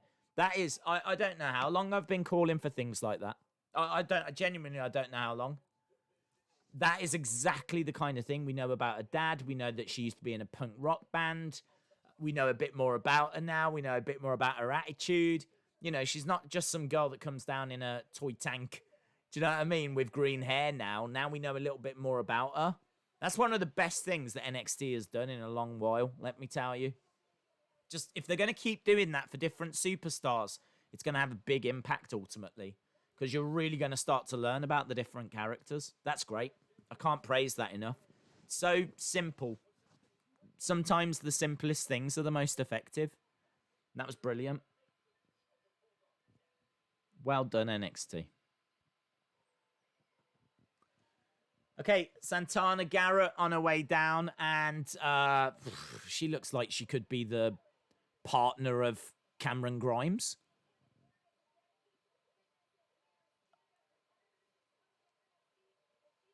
She's got a top hat kind of a thing with... She come down dressed as a ref as well, by the way. She's got like white and black stripes on her top. If you told me this was a sexy ref match, I would totally believe you.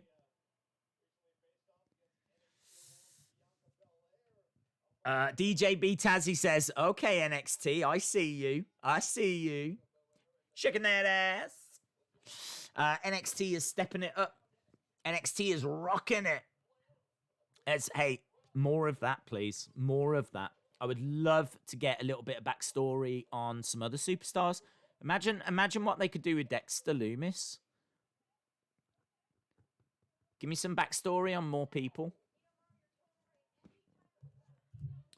Knee to the midsection. Mia Yim getting thrown into the corner. Garrett. Cartwheel. Back elbow. And now looking for a suplex. Snap suplex. Rolls over. Keeps the shoulders down, but Mia Yim kicks out. Duck underneath by Garrett. Back elbows. Oh! Dragon suplex by Mia Yim. Now, this should be interesting. Arn Anderson making his way down. This should be interesting.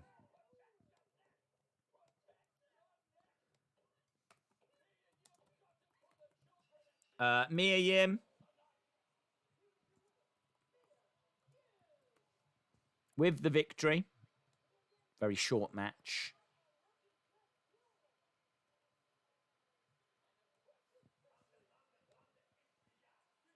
Okay, who's that? Is that Robert Stone?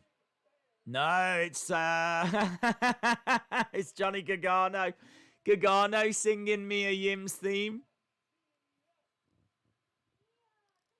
So Candice and Johnny have come out. Looks like that's going to be Mia's next feud. I got to be honest, though. Do I want to listen to Candice LeRae and Johnny Gargano, or do I want to listen to Arn Anderson and Jake the Snake? Here we go. Can't wait for this.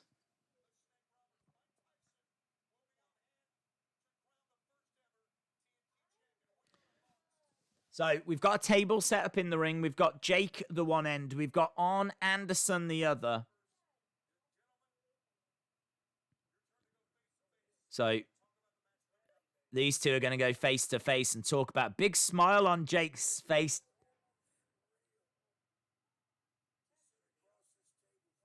Jake says it's surreal to sit across the table from you.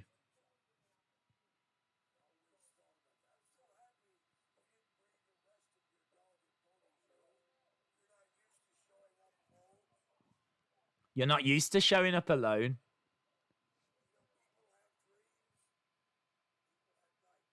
People have dreams. People have nightmares. But they're not real. Lance Archer is. Keith Lee has come down, by the way.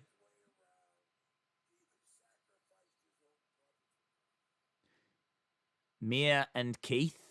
This is amazing. Mia and Keith together. We know they're in a real relationship. Mia and Keith and Johnny and Candice.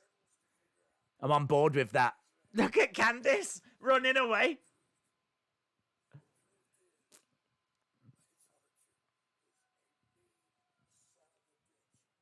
Lance Archer is a mean SOB, says Jake the Snake.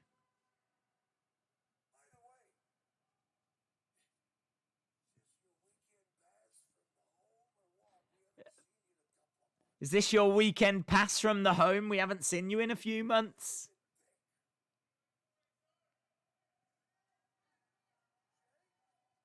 Is on. Jake, you almost made me believe you.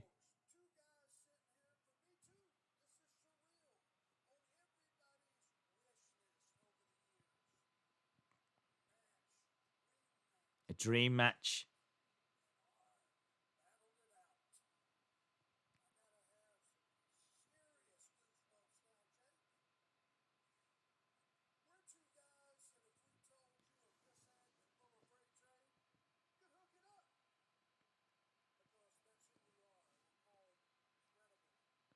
So Arn says we are two guys that are credible. So he's really putting over, obviously, what they both achieved.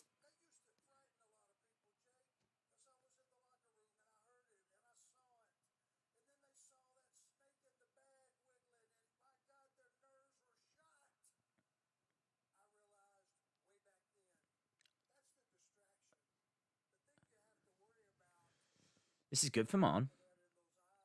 Arn says he learned a long time ago that what was in the bag was always just a distraction. The thing you really had to fear was Jake the Snake Roberts, the man himself. That's a great line.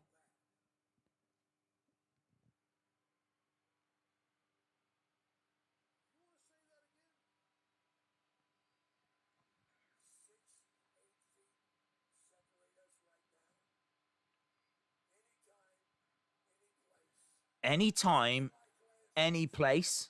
What's this? What's happening? No.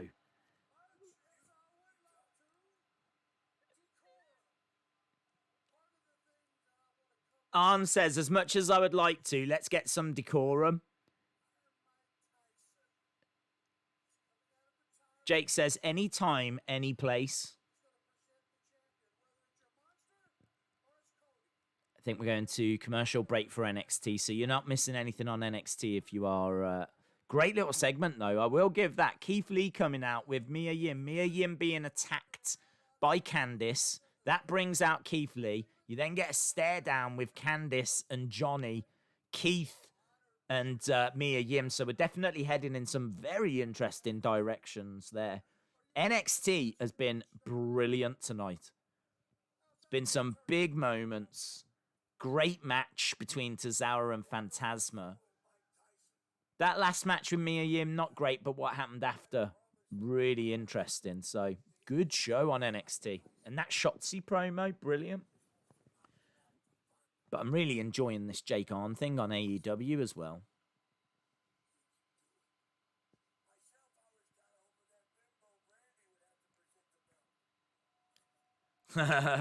Jake calls Brandy a bimbo.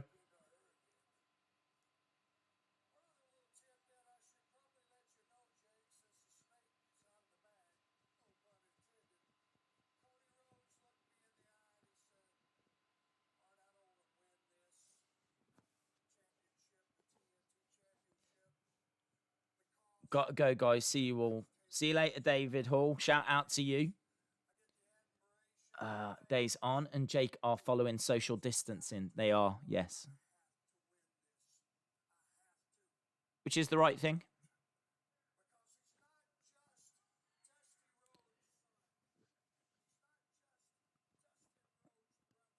He's not just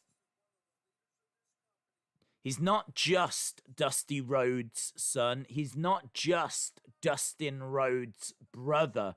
He's one of the leaders of this company, Arn Anderson.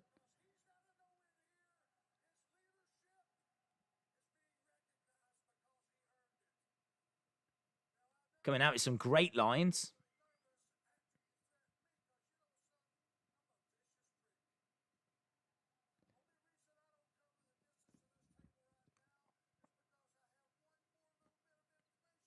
Arn says, the only reason I haven't jumped you right now is because I've got one more piece of information.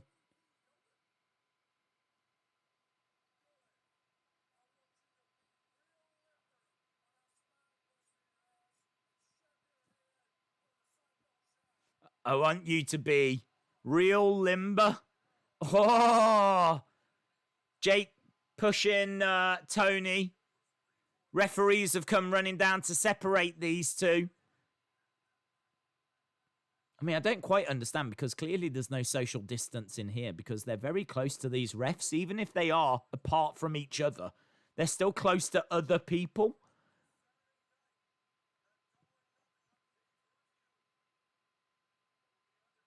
There we go. Jake has walked away. I mean, neither of these guys are in shape to have a match.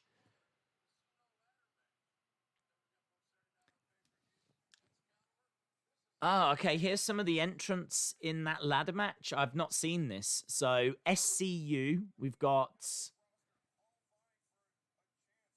Colt Cabana, Kip Sabian, Luchasaurus, Orange Cassidy, Darby Allin, Fenix, Scorpio Sky, Frankie Kazarian. 2, 3, 4, 5, 6, 7, 8. So that's the 8 that are in it. I quite fancied Darby Allin to win it. But I think that the surprise has got a great shout. That promo was a bit yawn. It had some nice lines. The bimbo comment these days won't go over well. I don't know. I don't mind it. I can't say I was offended by it. Jake Snake versus Arn Anderson in 2020, says J14. Yes. Dave in Real Life says the Insiders will have 2 interviews on their channel tomorrow, one before Days' stream and one after, and one of them is my interview. Amazing. Days NXT is fire. Bimbo comment might get him in trouble. NXT is getting good now. I give it 10 out of 10. Hope they don't have a match. That would be terrible. That would be terrible. Days on AEW, you are way behind. I don't know. I can only watch what I can watch on Fight. I mean, it's live, so I don't know. Right, over on NXT, we've got Drake Maverick.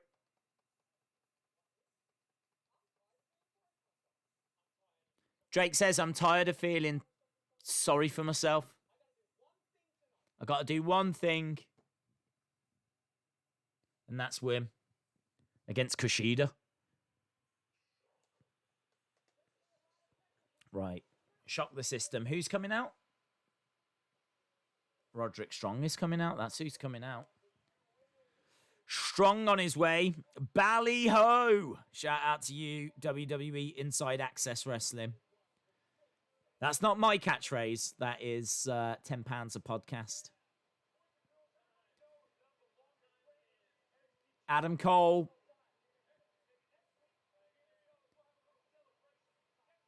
Bobby Fish, Roderick Strong.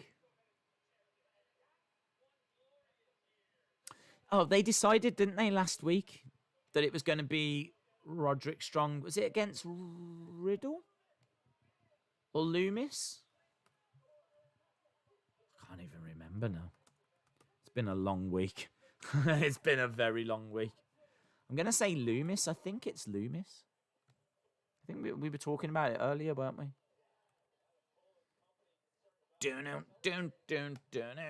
Go Dexter. There we go.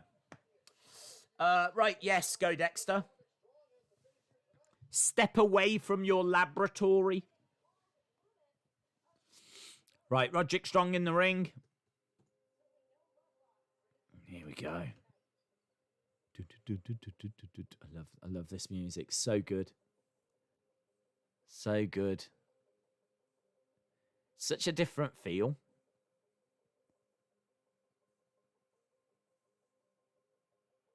Here he is. He looks like a killer. If you looked out your window and you saw him just staring in your window, you'd be like, wow, better go write the will.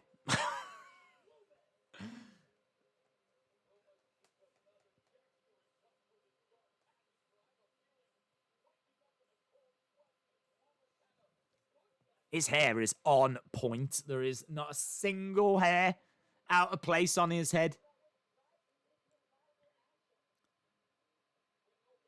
So, Roderick Strong versus Dexter Loomis. Loomis with his hurt and hurt glove. He doesn't have heel. It's just hurt and hurt. We got Pac. I haven't seen Pac in a hot minute.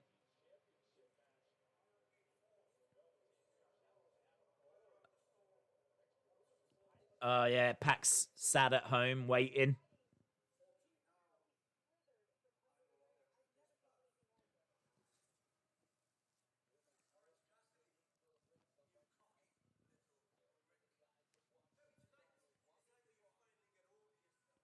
Maybe tonight is the night you finally get over yourself. Pac is awesome. I've said before, imagine if all that UK talent was put onto one roster. Pete Dunne, Will Ospreay, Tyler Bate, Drew McIntyre, Pac, Zack Sabre Jr. Some great British talent around at the moment. It's a great time for UK wrestling. One of the best. Right, Strong versus Loomis right now on NXT. Over on AEW, we've got Orange Cassidy in action. I think he's taking on Fenix.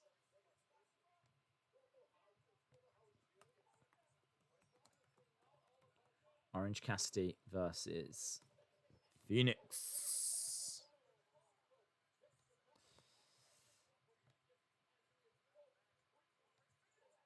Oh, Fenix, where did he come from?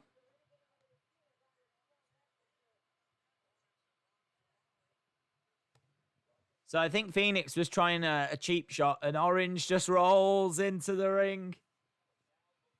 So we've got Loomis on NXT. We've got Orange in action on AEW. Both shows good. Both shows are giving us some good stuff. So this is a build towards the casino ladder match. Orange Cassidy, duck underneath, is going to be a part of that. So is Fenix. Hands in the pockets by Orange. Fenix drives Orange to the corner. Cassidy moves out the way. Duck underneath. He's doing some like Matrix stuff. He's just like takes the legs away. Fenix jumps up. Drop kick with the hands in the pockets and a kip up as well by Orange Cassidy. Right, over on NXT, we've got Loomis and Roderick Strong underway. Big strikes coming in by Strong. Big chop by Strong as well. Loomis backed into the corner. Ballyho. This is about to be one of the most creative matches. Loomis charging into Roderick Strong, gets kicked into the arm. This is going to be a tough fight for both guys here. Loomis gets the ropes, running Bulldog. That was great, running Bulldog. Cassidy against the ropes, nice. Takedown, flip over by Cassidy, goes for the 3, but reversed by Fenix.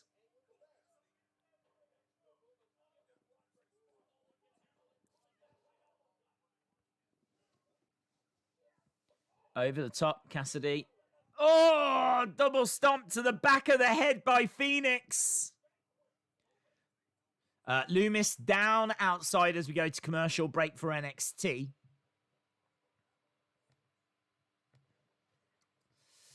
Go Dexter, says Butterspark. Loomis, says Chalmers. AEW needs to bring in Heath Slater and rebrand him as Orange Cassidy's big brother. That would be hilarious. That would be funny.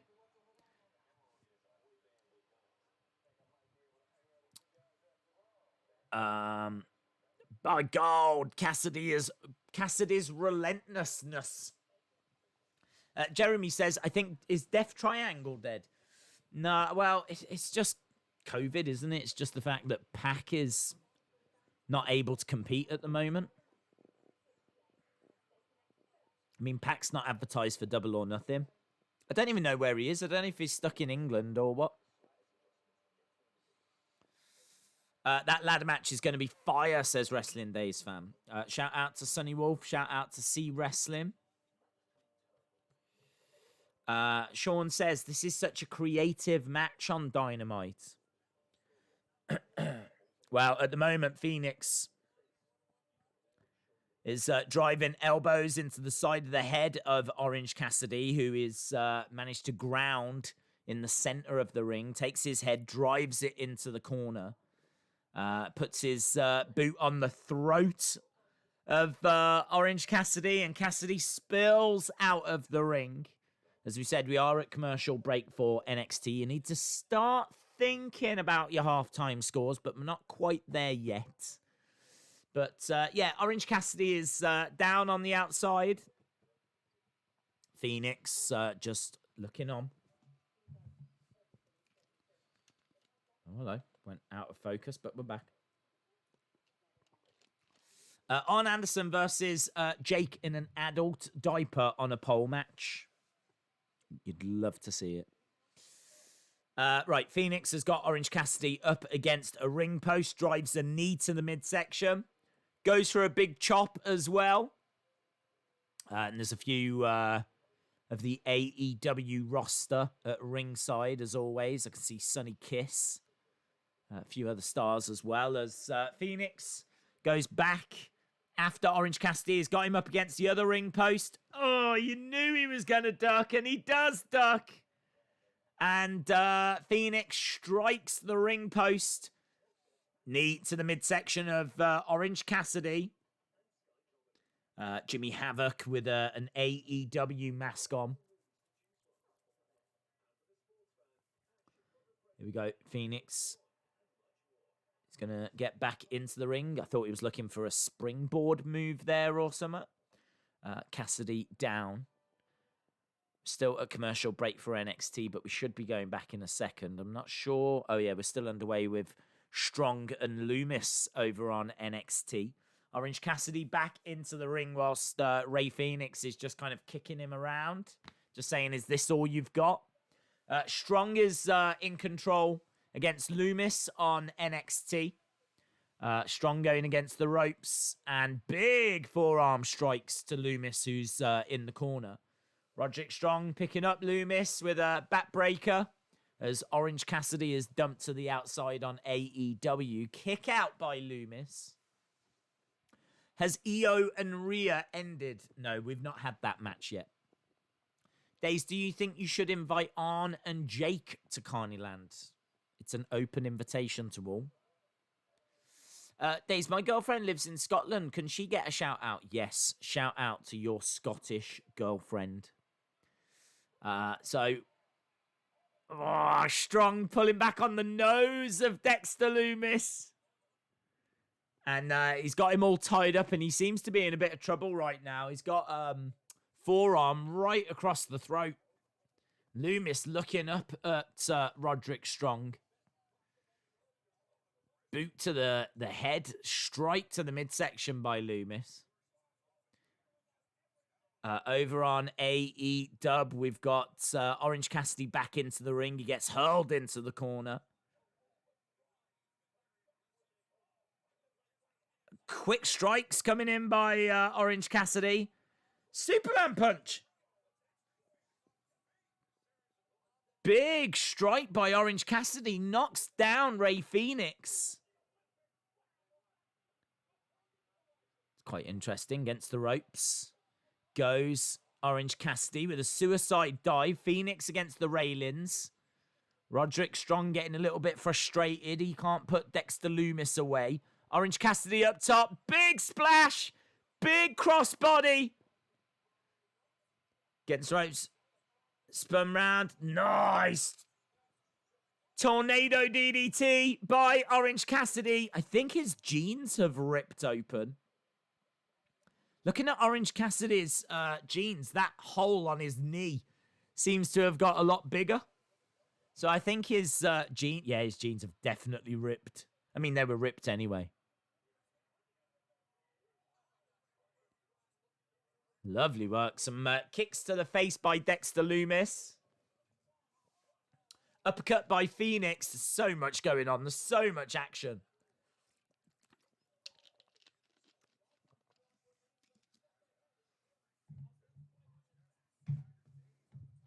Loomis hurls Strong against the ropes. Crashes down on top of him. Some big strikes. DDT by Orange Cassidy. Oh, Cassidy was just moments away from beating Rey Fenix. Wow. some great stuff in this match, you know, from Orange Cassidy. He's doing some awesome work. Lovely suplex by Dexter Loomis to kick out by Roderick Strong. Incredible stuff. Right, here we go. Grabbing Fenix. Orange Cassidy up top.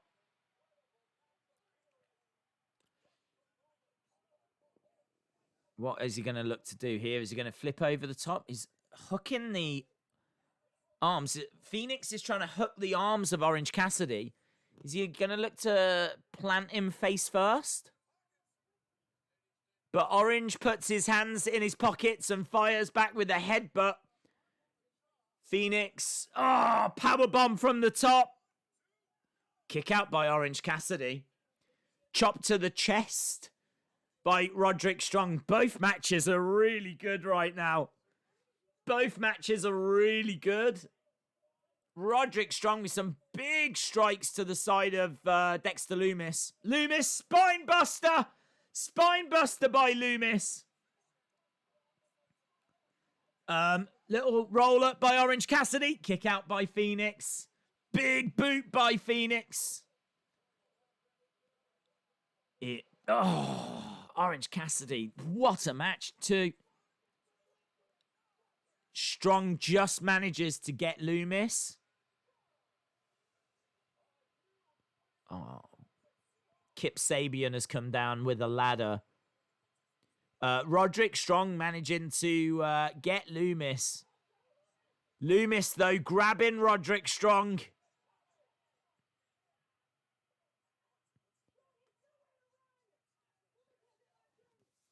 So Loomis with the submission hold on the outside.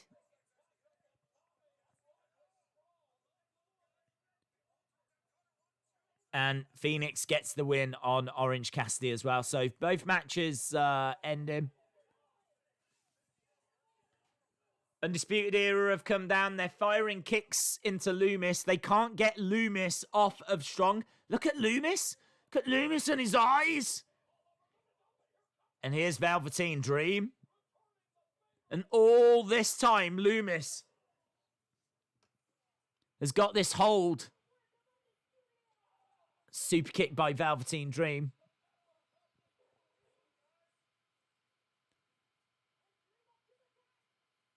So Velveteen Dream taking care of Undisputed Era. Dropping the elbow. That was a pre-recorded segment, definitely. The way that Velveteen came crashing down onto Adam Cole. That little bit there, I think, was pre-recorded. Look at Loomis. Roderick Strong is completely out cold, and Loomis has got his head, and he's just stroking his hair. Oh, that is so cool. And in the background, you got the Dream. Look at the visuals there. Look at the visuals there. A passed out Roderick Strong whilst Dexter Loomis strokes his hair. Stares into the distance with the Dream in the background. Yeah!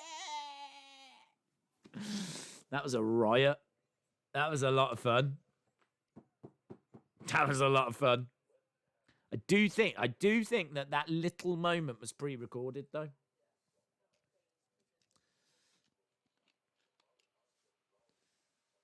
Right, we've got a lot kicking off here. We've got, like, Colt Cabana.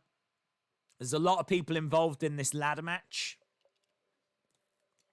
But Spark says that Loomis is fascinating. It's fascinating. Interesting stuff. Very, very interesting stuff. Shout out to Monica King that's in the chat as well.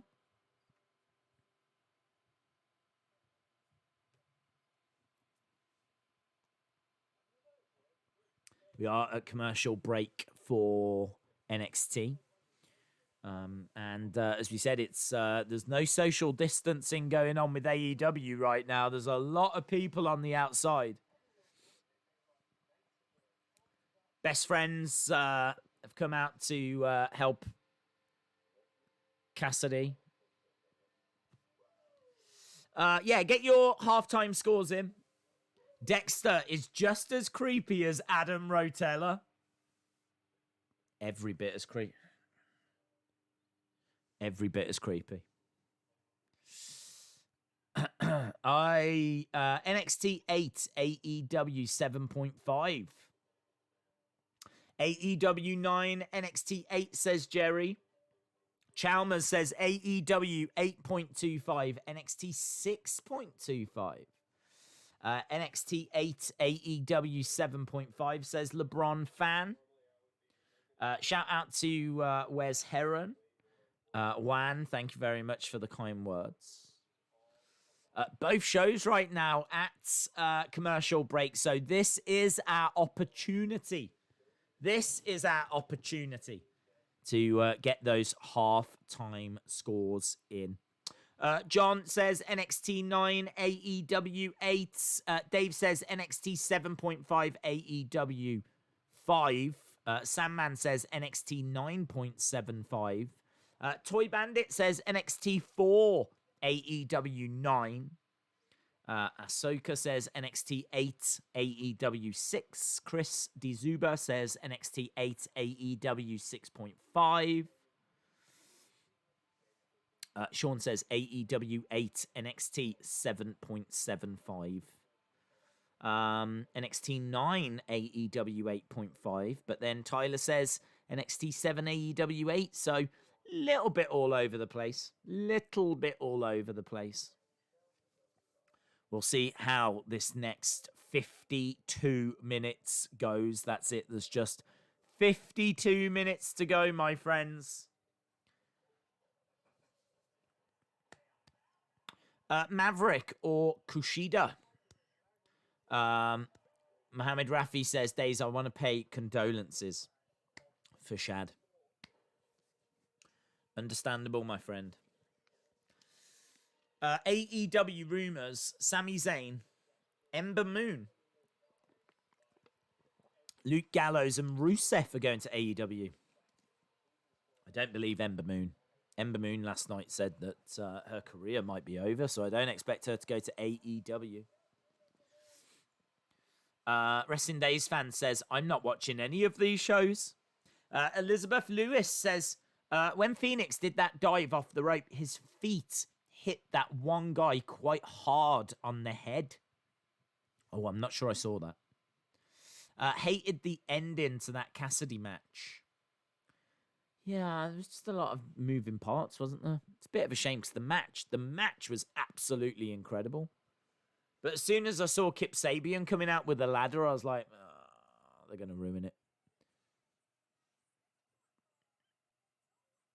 Okay, we've got Fantasma saying gracias to Tozawa.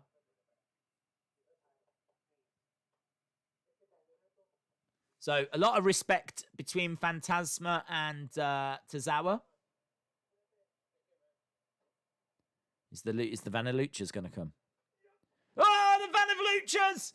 The Van of Luchas!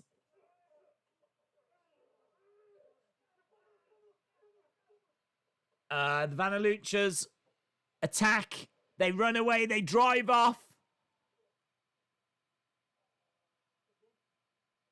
And Fantasma is checking on Tozawa.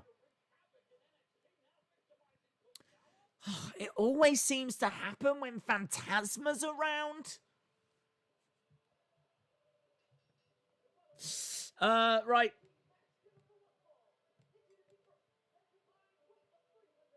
Oni Lorcan, Danny Burch. Yeah. Yeah. Yeah.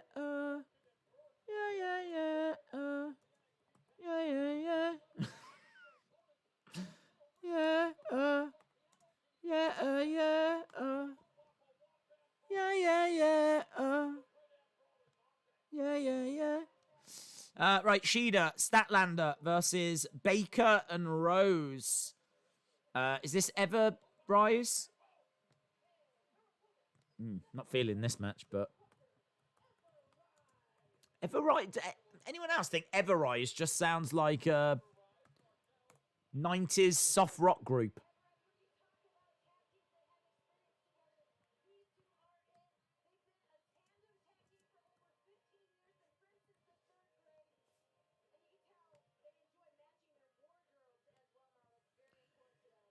They enjoy matching their wardrobes. Well, they should have matching. They should have matching. I don't understand that comment. They're a proper tag team.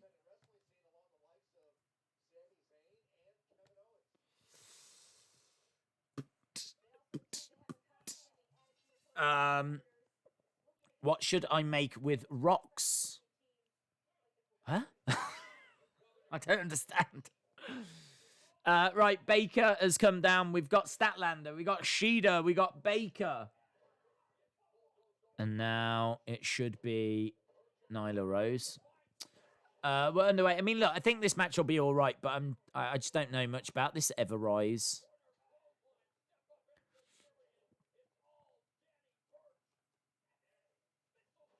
Okay, here comes Nyla Rose. Danny Burch in the ring. I don't know the names of the Ever Rise.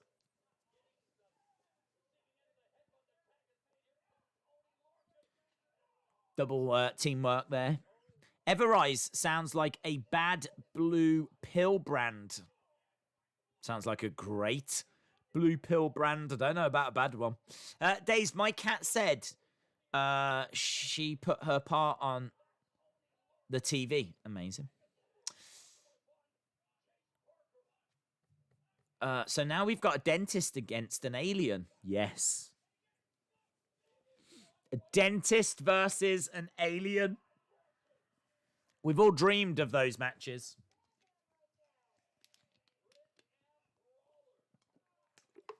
In all fairness, I ain't got a problem with it. I'd much rather have a dentist against an alien rather than generic wrestler A versus generic wrestler B. Don't forget, back in the day, we used to watch things like police officers taking on prisoners, taking on barbarians, taking on sumo wrestlers, taking on dead men.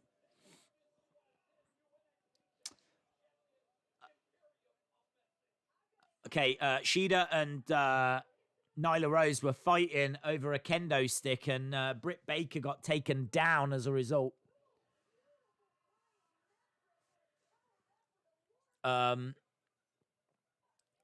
it looks like Burch and Lorcan have picked up the win. Single leg Boston Crab is what won it. So a single leg Boston Crab wins it for Burch and Lorcan. Oh, they're taking the mick out of Imperium.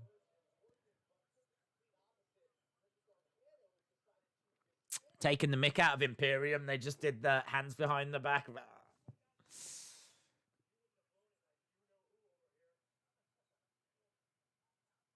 They're just showing us earlier with the whole Candice, Mia Yim, Keith Lee, Johnny Gargano.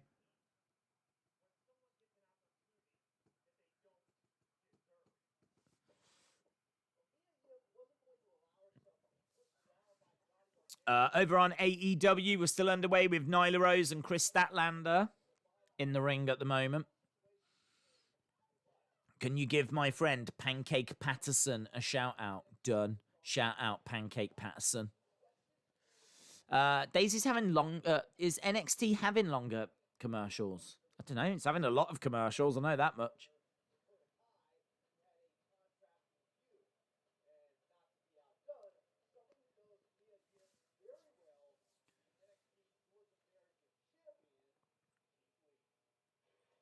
Okay, what have we got now on NXT? We're backstage with Keith Lee.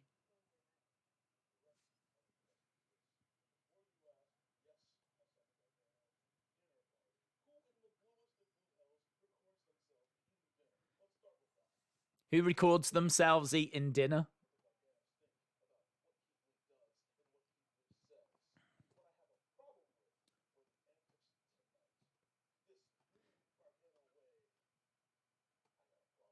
He says he's got a problem with this new Gargano way at TakeOver. So far, we've got Tommaso Ciampa versus Karrion Kross. And we're going to have Keith Lee versus Johnny Gargano.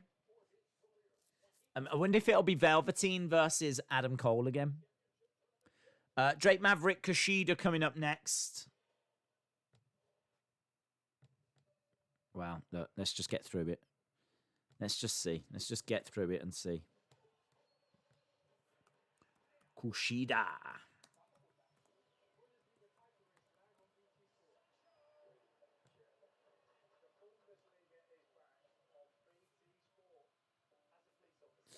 Drake next, yes.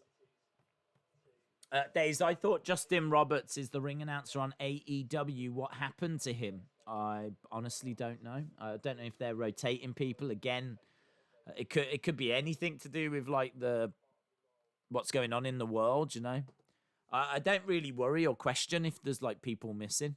Maybe I should.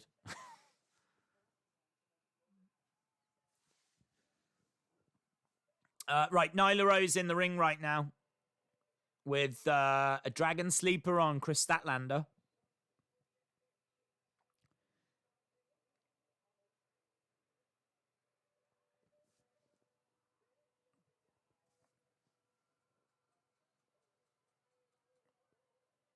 Statlander throwing some strikes to the side of the head of Nyla Rose.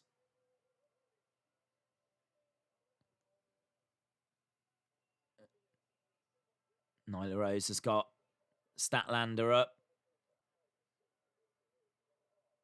And suplex, big suplex by Nyla Rose. That was quite impressive. She held her up for quite a while.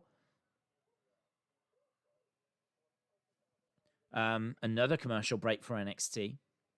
Days who won between Tozawa. It was Fantasma that beat Tozawa. Nyla Rose was looking to tag in Britt Baker, but Britt Baker doesn't want to tag in. Ooh, Nyla Rose grabs Britt Baker. And Britt Baker tags in. She's all right.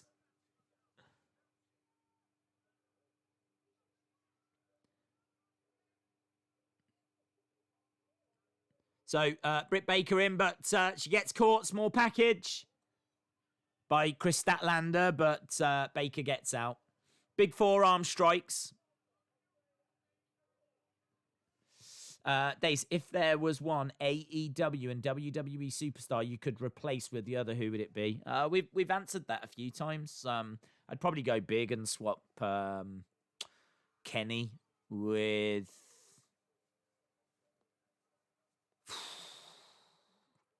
I'd probably take Kenny Omega and I would swap him with an NXT jobber.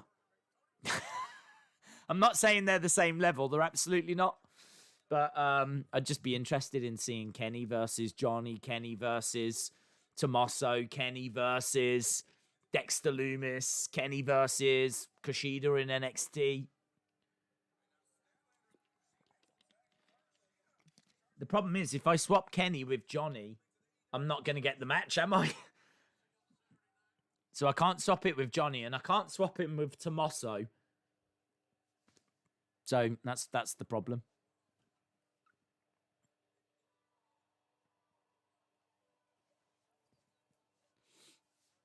Okay, we are back with NXT. We got Shida on the outside. Baker is doing good as a heel. I agree. The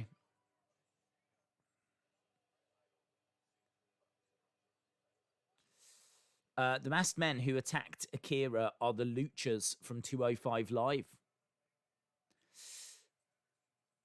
Shout out to your cat, Tyler. We've got Britt Baker in the ring right now with Hikaru Shida. It's not the most exciting match in the world. I mean, it's fine, but it's just to set up. It's just to promote their matches at Double or Nothing. I've said before, I'm never really a fan of like matches on go home shows for people that are at the pay-per-view that weekend. Here's EO. EO is getting ready to do battle against Rhea Ripley.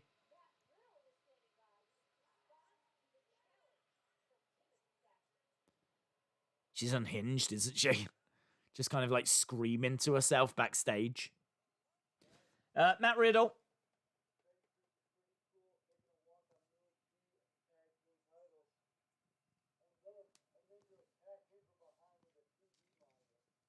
You might think you're cool to have done what you've done.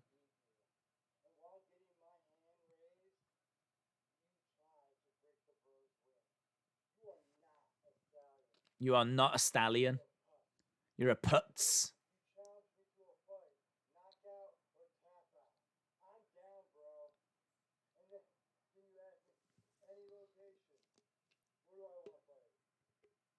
Where do you want to fight?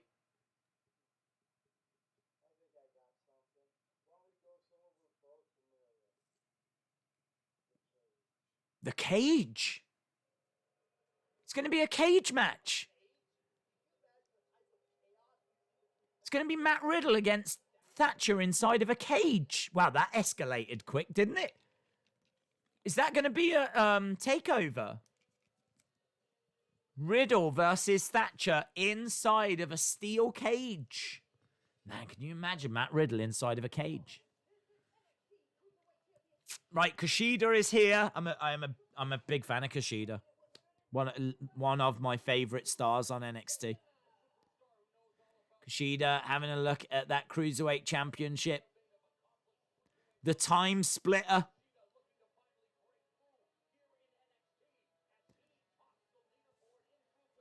He tops the leaderboard in Group A.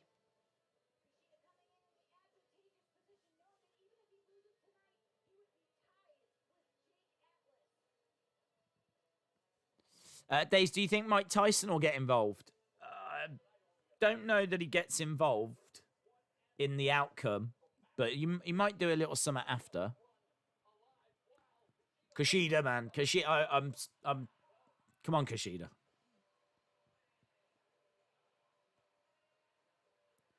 Drake Maverick. Submission match would have been 100 times better. I think a cage match is going to grab more people's attention, though. Yeah, Waleed, there's YouTube problems, which is why streams aren't showing in subscriptions and things like that. Jerry says, can't wait for the SummerSlam stream tomorrow. Same here. That's going to be a lot of fun. That's a big show from my youth, SummerSlam 94. So, I said, love it. Love the build. It's got some great matches. It's got Bull Nakano. I don't think we've ever watched a Bull Nakano match on a watch-along. Nyla Rose getting her hand raised after getting the victory over Hikaru Shida. She's having a look under the ring for something, Nyla Rose. She's grabbed a table. So Nyla Rose with a table. It's still a sub match just inside of a cage. That's weird, isn't it? I didn't know. So it's still a submission match inside of a cage.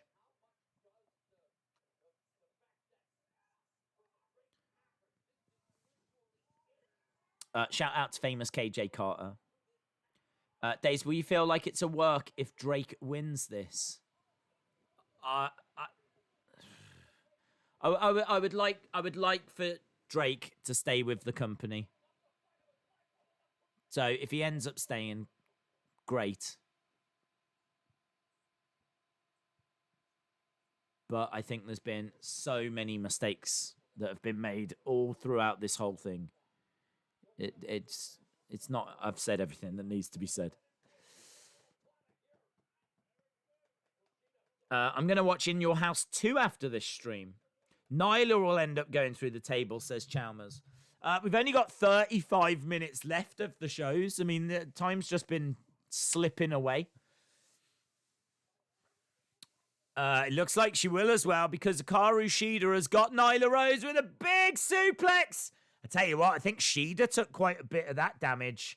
Her back of her head and her neck kind of hitting the table first. Not great. So Nyla Rose goes through the table, but man, that was pretty moody for Hikaru Shida. Kris Statlander helping Hikaru Shida, who flops out of the ring. Definitely took a lot out of her as well. Backstage with Jon Moxley, who we saw earlier. It'll be a blow for the people who support him and bought his merch.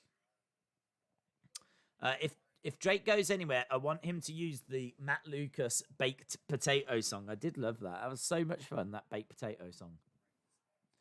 Thank you, baked potato. LSW says, Days, they need to put Riddle and Thatcher in a old blue cage. Oh, they do. Hey, if it's happening in your house, they might. That is such a good shout. They definitely have got to do that. I'm hoping they've only come up with that stipulation for that reason. That is such a good shout. Well done. Well done, LSW. Yes. Inside an old school blue cage. Nice drop kick to the head. Is that Jake Atlas at ringside? Jake Atlas is watching on. I think both shows literally just went to commercial break at the same time. They did. They did. I just looked up. I saw Jake Atlas. He went to commercial break. I look over here. That's gone to commercial break as well. We're in commercial break town. Put Riddle and Thatcher inside an octagon. In your house, in a cage. Bring back the Lion's Den, says James M. That would be cool. That would be cool. They haven't even spoken about that, have they? You don't even hear about that match anymore. But that would have made a lot of sense for this match, wouldn't it? That would have made a lot of sense. I wonder if they went with the cage because they're going to do the blue cage. Alfredo says, I'm starting to believe that Maverick is in on this angle about him losing his job. Real people lost that job this way. It is honestly disgusting. Rashad says, in Vince McMahon's voice, in a steel cage. Magma says, I'm hating 2020 so far. Charles says, could we get some Atlas interference? Maybe he jumps in. Maybe he jumps in and starts beating up Drake Maverick. If he jumps in and beats up Drake Maverick, wouldn't that be a DQ win for Drake Maverick? Kushida would lose by disqualification. They might go that way. You might have just called it. So Drake Maverick actually wins. Jake Atlas, Maverick could go up to Atlas after and say, what did you do that for? And Atlas can say, I did it for you. See you next week. Or something like that.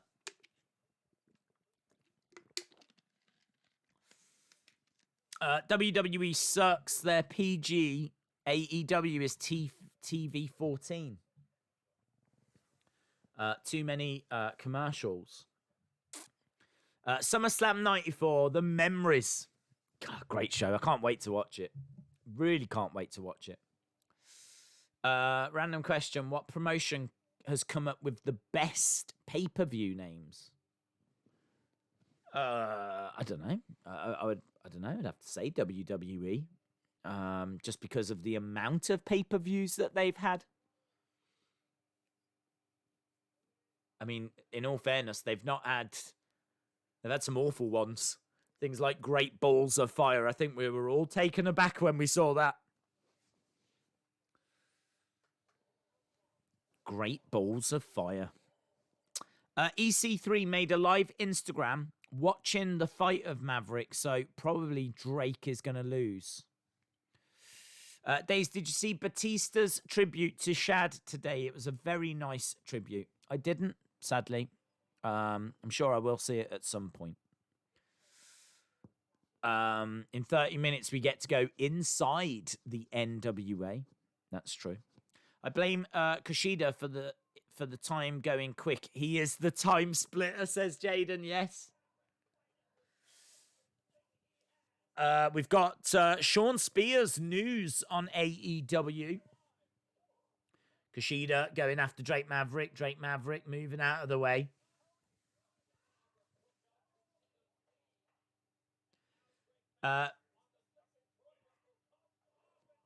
So Sean is saying that Dustin Rhodes has retired, but I'm not sure that's true. Kushida kicks out.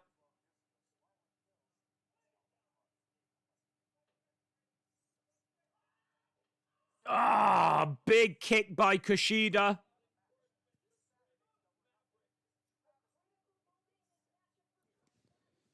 Why does Shawn Spears not have a match at Double or Nothing?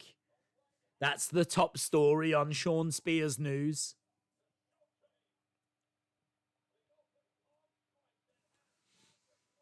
Maverick in the corner. Kushida charging over. Open palm strike.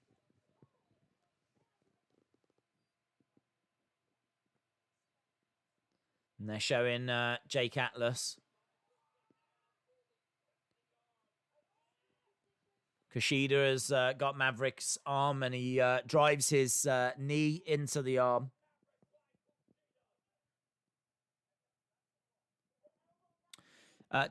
Days, why does AEW have a crowd? I thought AEW or WWE was not supposed to have a crowd. I think there's limitations. I don't think you're allowed more than, say, 50 people or something like that. And it's obviously not worth letting 50 people in and worrying about their health and worrying about if they're going to bring anything and spacing everyone out. And oh, well, there we go. A match has been made. Shawn Spears against Dustin Rhodes for Double or Nothing. So another match added to that card. Why the hell not, says JR. So they're just running through the rest of the Double or Nothing card.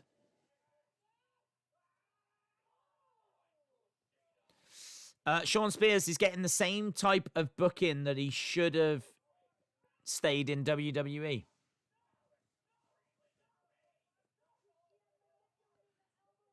Kushida working on the elbow of Drake Maverick.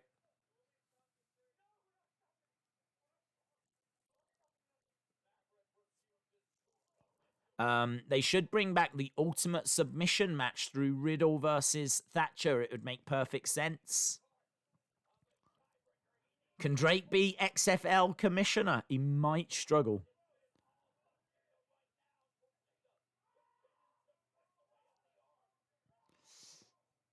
He's in trouble. I just want it to be over.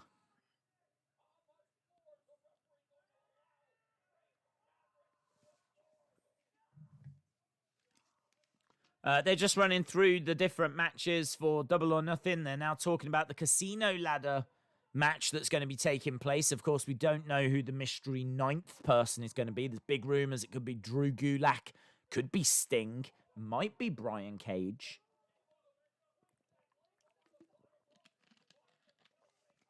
Stadium Stampede as well. This is going to take place inside of a stadium in a circle. And the Elite. In a circle, obviously, Jericho and Ortiz, Santana, Hager, Sammy Guevara, the Elite, the Young Bucks, Kenny Omega, Hangman Page, and Matthew Hardy. Private Party take on Best Friends on the buy-in show. We will be starting before the buy-in. It is worth mentioning that. We always start half an hour or an hour before the buy-in.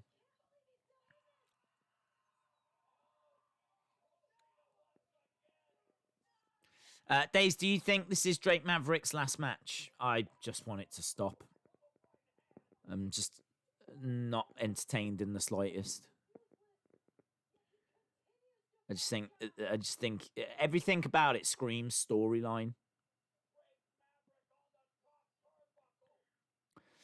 I'm scared Matt Hardy will do some stupid teleportation in the Stadium Stampede. I don't think he will. I think he's learnt a lesson. I think there was a real backlash to the teleportation thing.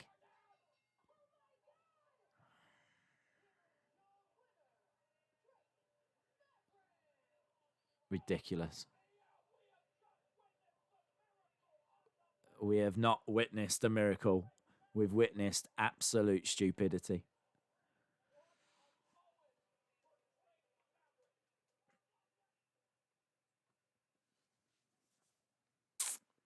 Gulak been fired? Gulak wasn't fired. He decided not to re-sign. It's a little bit more complicated than that.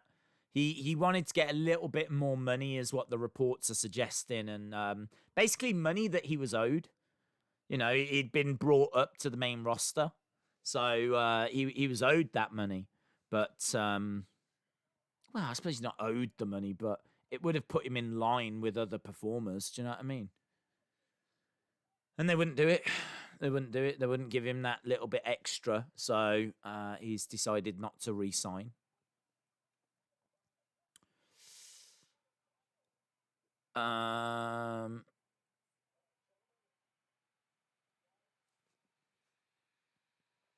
Boo, says Logan. Oh, you get to see them letters. Those letters look cool.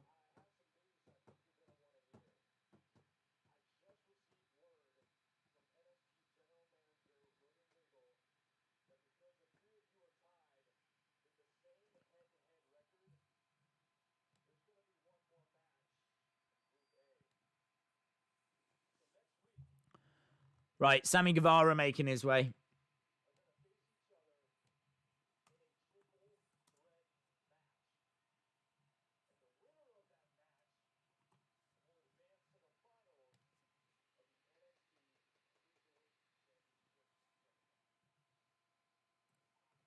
Well, I don't know who he's facing. Who's Sammy facing?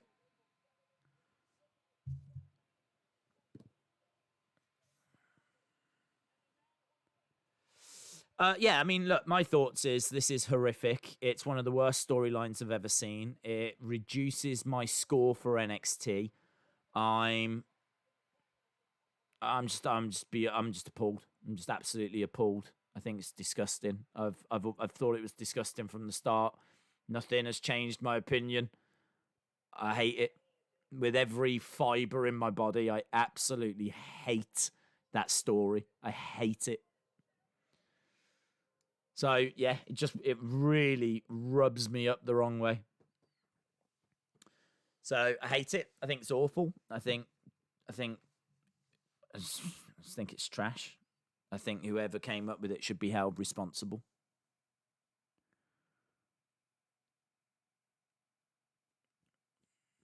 Yeah, I don't know who he's facing. I think we might be at commercial break right now because Sammy with wacky hair. His hair's like is got his little signs that he likes to, when it's picture in picture. He says, "I was unable to make love." I bet he was with hair like that. I am the sex god, damn it. So shame. Such a shame that the sex god was not able to make love.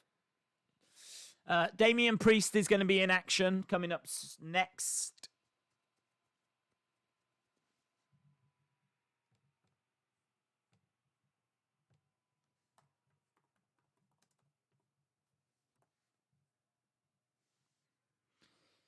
Don't know who Priest is facing. Broken Dreams. It's not that bad. It is.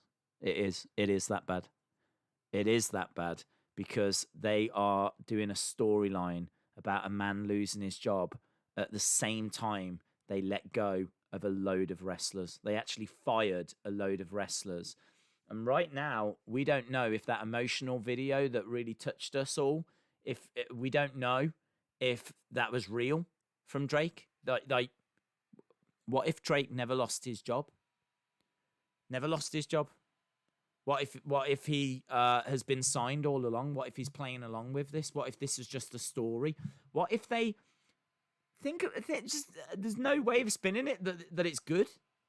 It's one of the worst things I've ever seen in wrestling. I'm absolutely appalled by it. I'm disgusted by it. And there is nothing that can change my mind on that because I've thought about it from various different angles. It's so disrespectful to those that really lost their jobs. There's no need to run this story now. There's no need to run this story now. It doesn't paint Drake Maverick in a great light.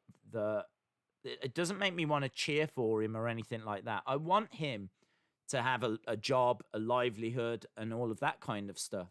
So I want him to get re-signed, but this whole blurring the lines between truth and, you know, is it scripted? Is it real? What's going on? I don't know if I should be feeling sorry for Drake Maverick. I don't know if I should be supporting him. Like, how can they treat him this way? Or if he's just a part of it. He might have been a part of it from the beginning. It might never have been let go in the first place. So I think to do this storyline now is really disrespectful to everyone that lost their jobs. I think the timing is awful. I just think it's awful. I don't know why they would do it now. I mean, maybe it would sit better if, like, they hadn't have just let go of a load of people. Do you know what I mean? If they hadn't have really just let go of a lot of talents, then maybe I could get with the storyline. But to do it now, I just think is really bad. Really bad. And all it does is it just completely turns me off. It does the exact opposite of what they want it to do. They're trying to get me to support Drake Maverick. Well, as soon as he lost his job, he had my support. As soon as I found out that the guy had lost his livelihood, he had my support. So I was supporting him. So why do all this? Why show the emotional video? Why say, you know, he's fighting for his job? And why make a storyline out of it? I don't understand why they've tried to make a story out of this at this time. You know, Drake. I think Drake's been in on this for a while.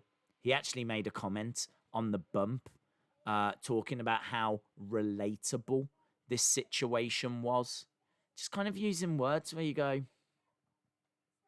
what do you mean this is relatable? What do you mean this story is relatable? It's just not sitting right. I don't think they would have said what they said on commentary. I don't think they would have played that Twitter video. The first week we saw him on NXT, I don't think they would have done any of that unless the plan was in place that he was going to be getting kept on. And it's going that way.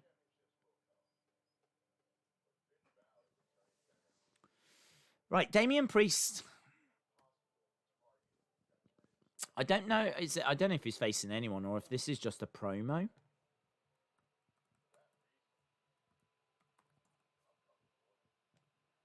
I'm going to put promo. He's talking about going after Finn.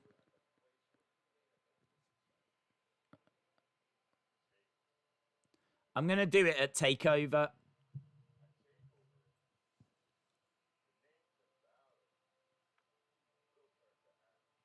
So he says at TakeOver, the name Finn Balor will turn to ash.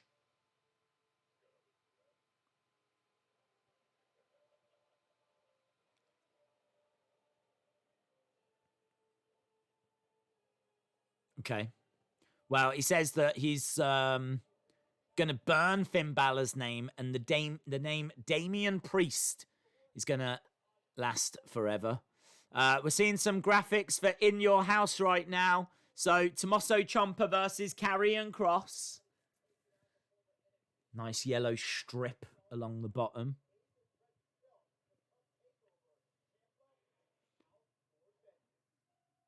So, Ciampa versus Kross.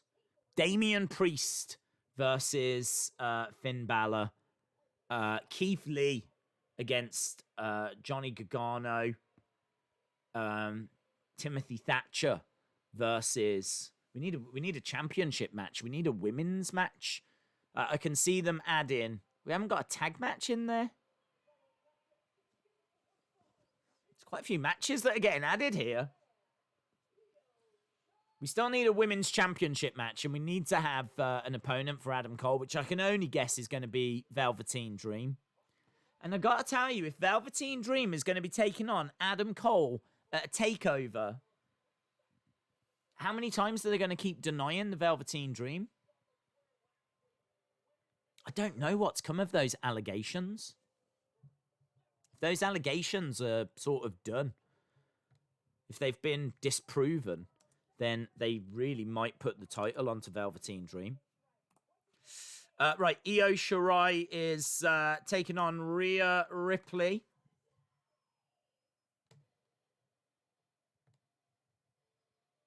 There we go. Io Shirai, Rhea Ripley. Over on AEW, we're underway with Sammy Guevara taking on Matt Hardy. I don't. This might be both of our main events. In all fairness, I'm not too sure. I mean, we are pretty much there, aren't we? There's only 13 minutes left, so this could be our main events. Days the Demon should go up against Priest. Yes, that's a good shout. That's a good shout. That cage fight is next week. Oh, okay. I thought that was going to be a takeover. So a cage match next week. Makes sense. Kris says, I like both Io and Rhea.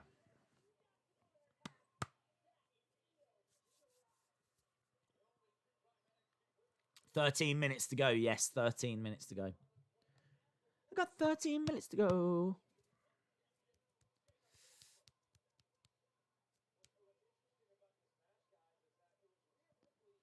Okay, Rhea Ripley versus Io Shirai. I wonder if we'll see Charlotte. Knee to the midsection. Io holding on to the ropes. Smile on the face of Io. Rhea getting Io onto her shoulders and Io raking the back of Rhea Ripley.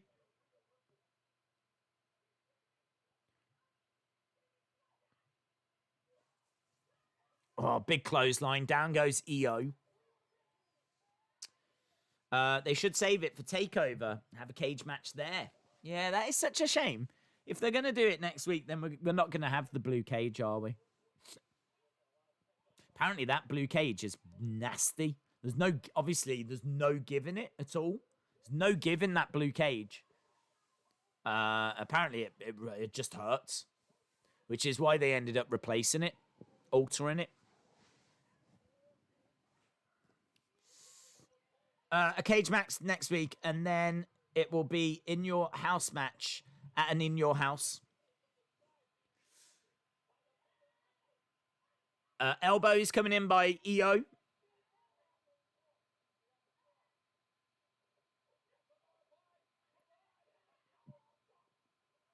Double stomp by Io.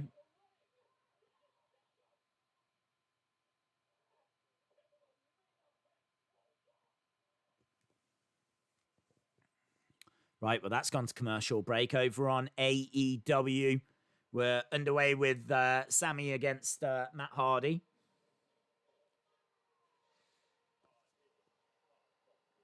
Let's turn that down. See you later, Jerry Smith. Where is Parts Unknown, asks Tony. No one knows. No one knows. Winner gets in your house. The winner gets the house. Into the corner goes Sammy Guevara. Matt Hardy against the ropes. Big clothesline. Turns Sammy Guevara inside out.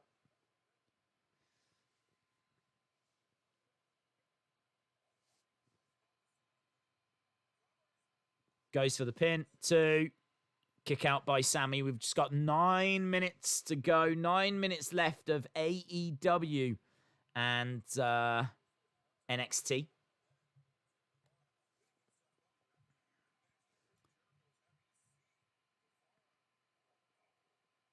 Guevara planting Matt Hardy.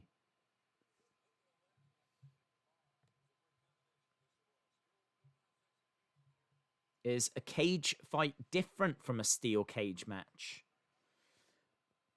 Well, I mean, it would be, you would think in wrestling it would be the same, but they do call them, like, I mean, a cage fighter makes you think of MMA, doesn't it?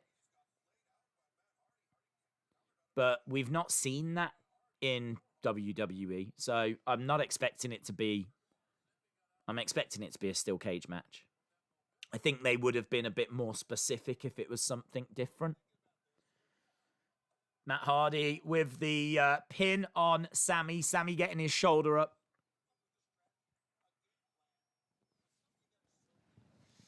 Rhea was about to get a great push, but Charlotte Hogan took it from her like a kid and her candy.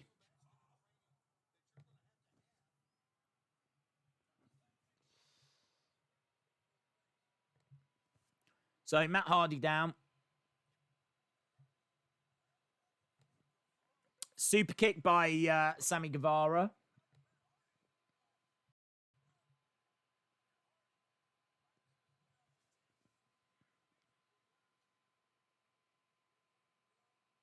It's been a night where there's not been like loads that's happened. There's not been like tons of stuff that's gone down. I think there's been a lot more on NXT because, of course, they're building towards In Your House. Whereas with AEW, it is a go-home show, so everything's already in place. There's not really anything else to bring, if that makes sense. Like, they can't really bring too many surprises or anything because really at this stage, any surprises you've got, you're probably going to put them into your pay-per-view. Matt with a DDT, but just gets a 2.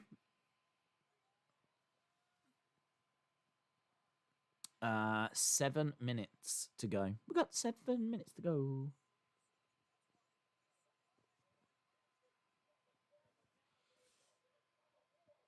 Forearm strike. Lovely work by Io, who calls Rhea on. Against the ropes goes Io. She goes for a head scissor takedown, but she couldn't get it. Strikes to the head. Trying to get Rhea off her feet, and she gets it. Rhea managing to kick out.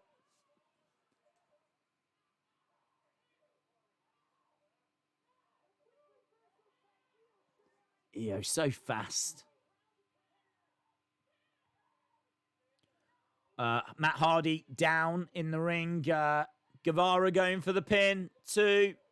Oh, 2.9. Rhea slowly getting up.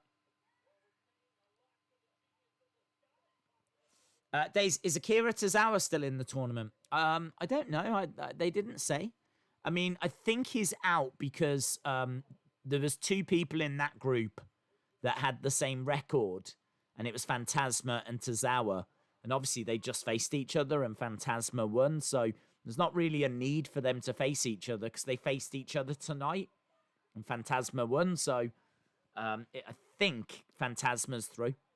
I think Fantasma is in the final. Hardy is washed up, says James. Days, are you on the Wrestling Escape Pod tonight? No, but Wrestling Escape Pod is on a Friday. It's every Friday after SmackDown. Netbreaker by Matt Hardy going for the pin, and it was vicious.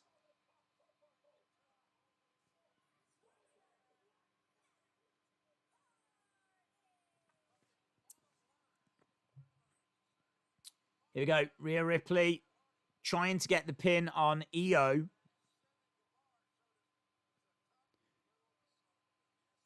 We've still got a few minutes. I don't know if this is going to end.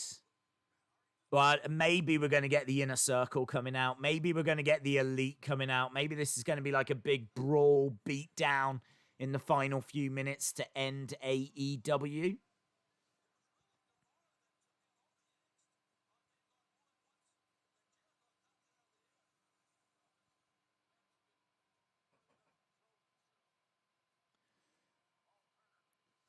Io, big strikes to the chin. Open palm, uppercut from Io. Clothesline by Rhea Ripley. Oh, Kenny, they're on the field.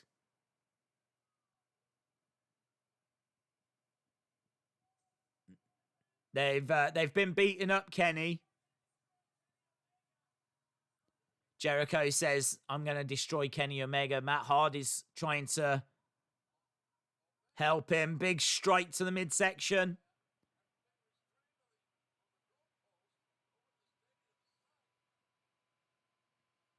Is that the Bucks? The Young Bucks are here. So the Young Bucks are here. I mean, this is just a taste of what we're going to be getting on Saturday at Double or Nothing.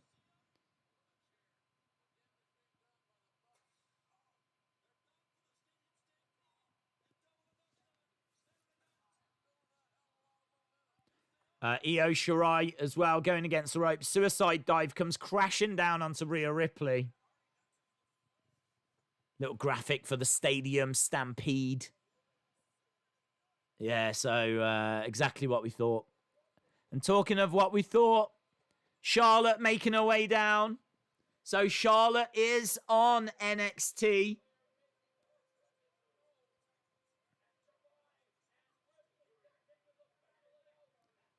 So Io thrown into the ring. Head scissor takedown. And Rhea gets thrown into Charlotte. William Hensey says SummerSlam 94 tomorrow. Yes, can't wait for that. Can't wait for that.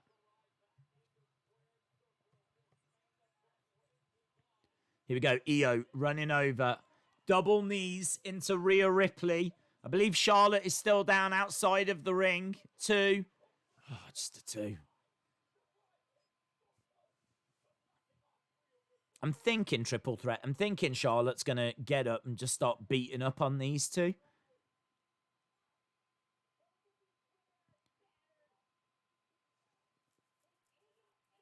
Hangman is here as well. So I think we've got everyone involved right now. I mean, we're pretty much seeing the stadium stampede right now. To kick out by Rhea Ripley. How long we got? We just got seconds left. Here's Charlotte. Charlotte with a big boot. Down goes Io. Spear by Charlotte.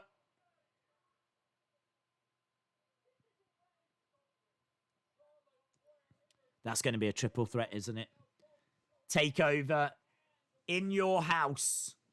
Charlotte versus Rhea versus Io. We've got to be heading that way.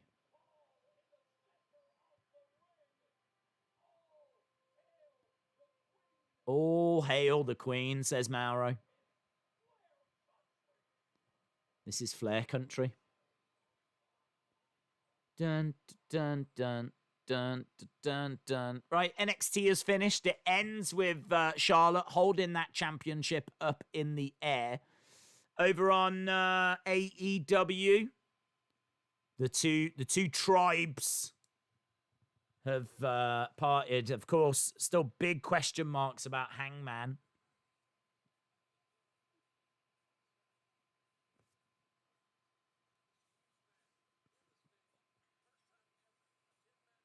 That's cool. They've sprayed the Elite. That's great. It actually says the Elite on the field. That's really cool.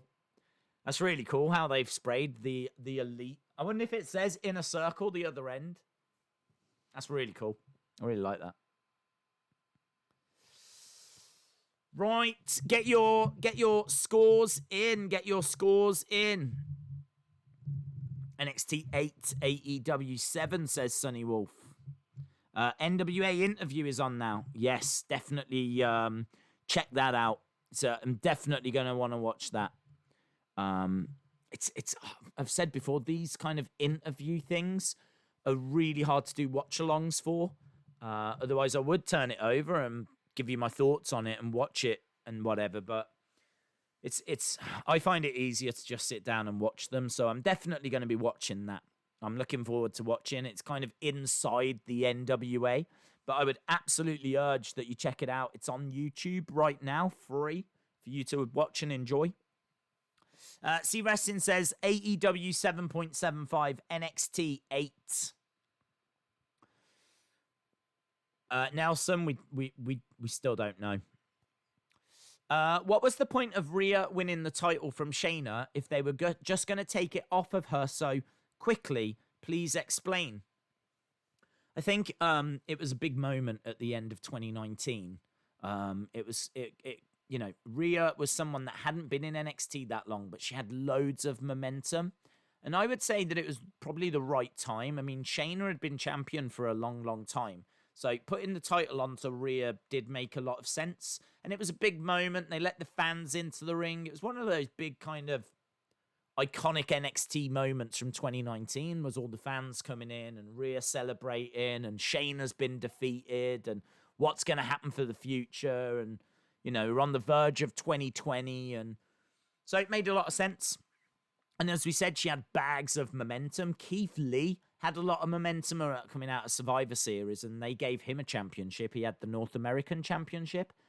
He had to wait, I believe, a little longer to get his, but, they used him in the Royal Rumble as well. He came down, went face-to-face with Brock. Do you remember Brock going, big boy? So Keith Lee had loads of momentum, as did Rhea Ripley. So it made sense to put titles on the both of them at the time. But the thing is that by the time we got to WrestleMania, this is another big step up for Rhea Ripley. I was of the opinion that she should have lost to Charlotte. I felt like Charlotte is one of the all-time greats. However you feel about her, she's won loads of championships. She's been in loads of great matches. She is the daughter of Ric Flair. She does great heel work.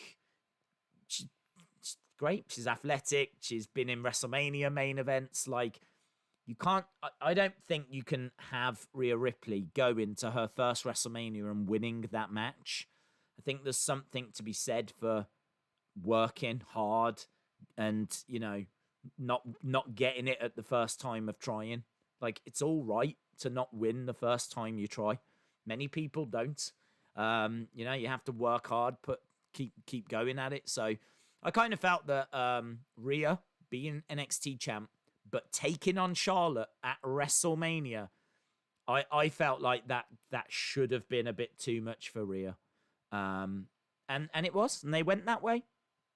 She went after the biggest fight she could. She could have defended that NXT championship against anyone, but it was Rhea's choice to go after Charlotte. Charlotte didn't call her out. Rhea turned up on Raw, I think it was. So it was Rhea Ripley that went after that fight, but she bit off more than she could chew. I actually really like that story. She didn't. I think it really helps Rhea Ripley as well because it says a lot about her character. She didn't go after the easy fight. She went after the biggest fight she could. She didn't go after the smallest dog in the yard. She went after the biggest dog in the yard. She went after the biggest challenge. Now, if you're going to go after the biggest challenge, it's a big risk, but big reward. And she just fell a little bit short. It was my favorite match of WrestleMania weekend. And I honestly thought the right thing would have been for her to have lost that because big risk, big reward. You just fall short this time. But I came out of that having a lot more respect for Rhea Ripley than I did before that match. So it absolutely ticked all the boxes for me. So I don't mind her having that title for a little while. It was her choice to go after that big opponent, to have that WrestleMania moment. And it just slightly backfired, but she still got her WrestleMania moment. And as she said, I'm pretty sure she got a lot of respect as a result. So now she's got an opportunity to try and get it back. I don't know if she will. I'm not sure what the plans are. I think that Charlotte is doing some good work going across all the different shows, promoting NXT, representing NXT. And it might take Rhea a little bit of time to get that title back. Or it could be that she finally gets it back at Takeover in Your House. We'll have to see. I like it. I'm on board with it. I think it's a good story. And I like the fact that Io is involved as well. She's a great talent. So, she throws in a curveball as well. Kind of adds a bit of mystery as to what they've got planned. I could see that title going anyway. Do you know what I mean? Charlotte could easily retain. She's a big name. She's bringing a big spotlight to NXT, so it makes sense if she retains. Io is a fantastic talent, and it's about time they put the title on her. So I could see Io winning. It could be her time. Rhea deserves to get revenge for the match that she lost. So she could win. I'm on board. I don't know which way it goes. I can't call it. So I'm looking forward to it. Rashad says, I do give Charlotte her respect, but she should have wrestled Becky. Yeah, I mean, she could have. To be honest, I mean, it's a little bit difficult to explain, and I did think that at the time. Like, yeah, it would have made more sense if she had called out Becky. But I think the reason she didn't is because they wanted to use Charlotte to put over NXT. You know, there's a little bit of Charlotte not getting. It's not her choice. Let's put it that way. It's not her choice. I really believe that she was made to do it, if you follow my drift. Because surely, and I did say this, surely it makes more sense for her to go after a world championship than it does go after an NXT title. And this is the problem, that NXT title is not a world title because they don't know what to do with NXT. They don't know whether to make it developmental or they don't know whether to make it a third brand. And it's kind of caught in the middle. You know, you're seeing new talent coming through like Everrise, and you're seeing new talent like Dexter Loomis, and, you know, people like that. Whenever there's someone at the Performance Center doing well, they go to NXT. So it's kind of the developmental brand, but then equally, it's having to go toe-to-toe against AEW.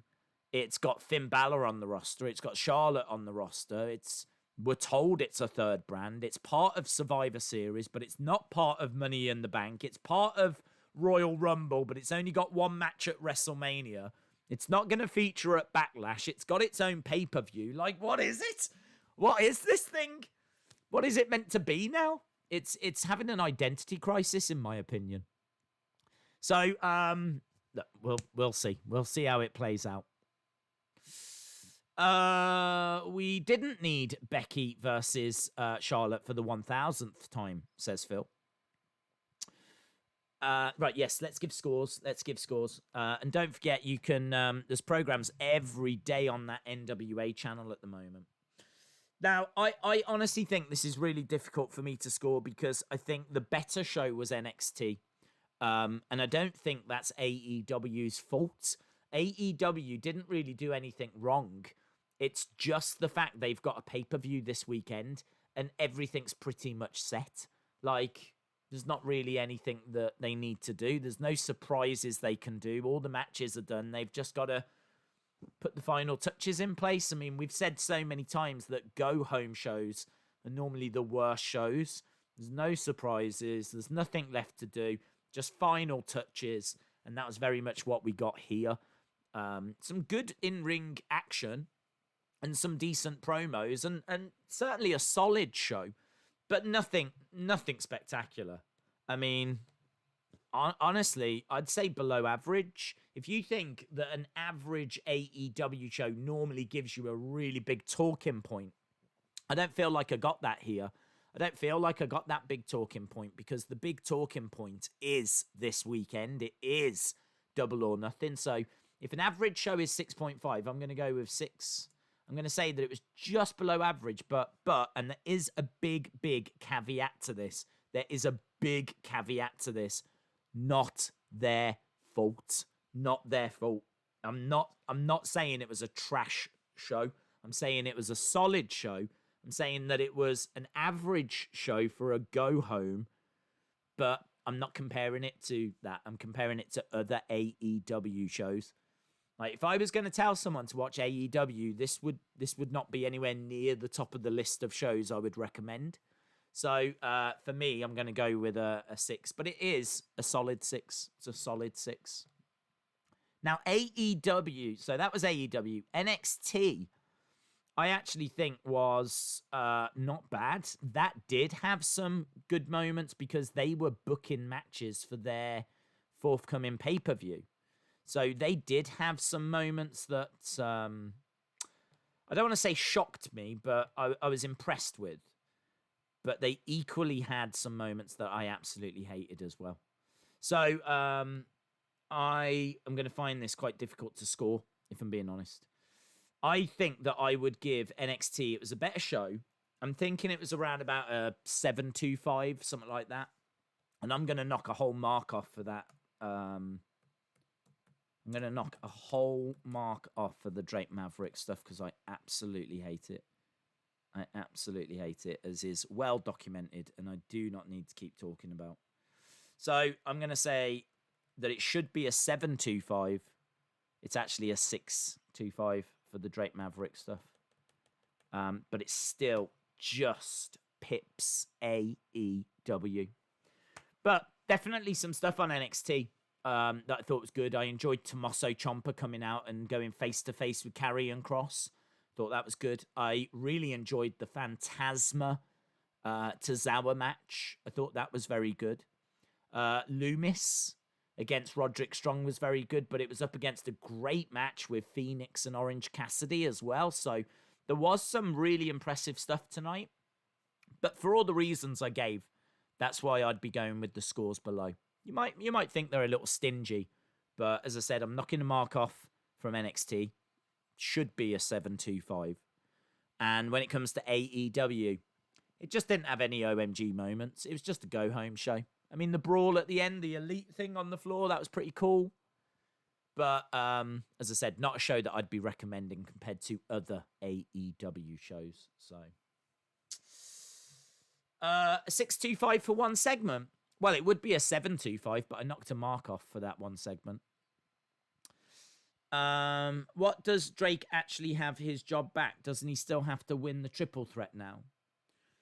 Well, no, but seemingly he's back. I mean, him getting a win over Kushida is very difficult for me to buy. And the fact that this is rumbling along, and I don't know if you saw that video that he did that was released the other day, that I just hate it. I'm at the point where I just don't want to keep talking about it. I just really don't like it. It's one of the worst things I've ever seen, and I've explained why. And it's totally fine if people don't feel that way. I've said before, what's great about wrestling is we all have our favorite storylines, our favorite match. I mean, if we say what's the best match ever, we're all going to get a million different answers. If we're going to say what's the best pay-per-view ever, we're all going to get a million different answers. And that's one of the great things about wrestling, is that there's so many different opinions. And all I can do is be honest about mine. So, yeah, that's how I see it. Days, I found out online that SummerSlam 94 was live from the United Center in Chicago. Can you give me and Hammond, Indiana a shout out? Yes, shout out to you, Carmen and Hammond, Indiana. Wrestling Days fan says, can't wait for Backlash. Yeah, it's going to be good. You've got to wait a little while. Of course, we've got Double or Nothing this weekend, which I do think is going to be a very good show. I do think Double or Nothing looks like it's got a very good card.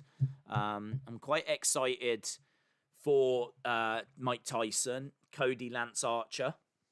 I think that will be good. I also think that the Stadium Stampede should be good. I think the one match that I'm most looking forward to is that Casino Ladder match. I want to know what the surprise is. I want to know what direction they're going. So, yeah, there's a good few matches on that card that I'm genuinely looking forward to. So, should be good. That is this Saturday. Febster says, Days, apparently the hacker gimmick was kind of done in the Attitude Era. It was called GTV, and it showed CCTV kind of footage of stars, but they dropped the storyline before revealing the guy behind it. That is correct. With Jake Atlas, so he's the first openly homosexual wrestler. Are they really going to turn him heel? I don't know if he's turning heel. They don't seem to want to acknowledge the fact that he is openly homosexual. That's not part of his gimmick that they're looking to bring in.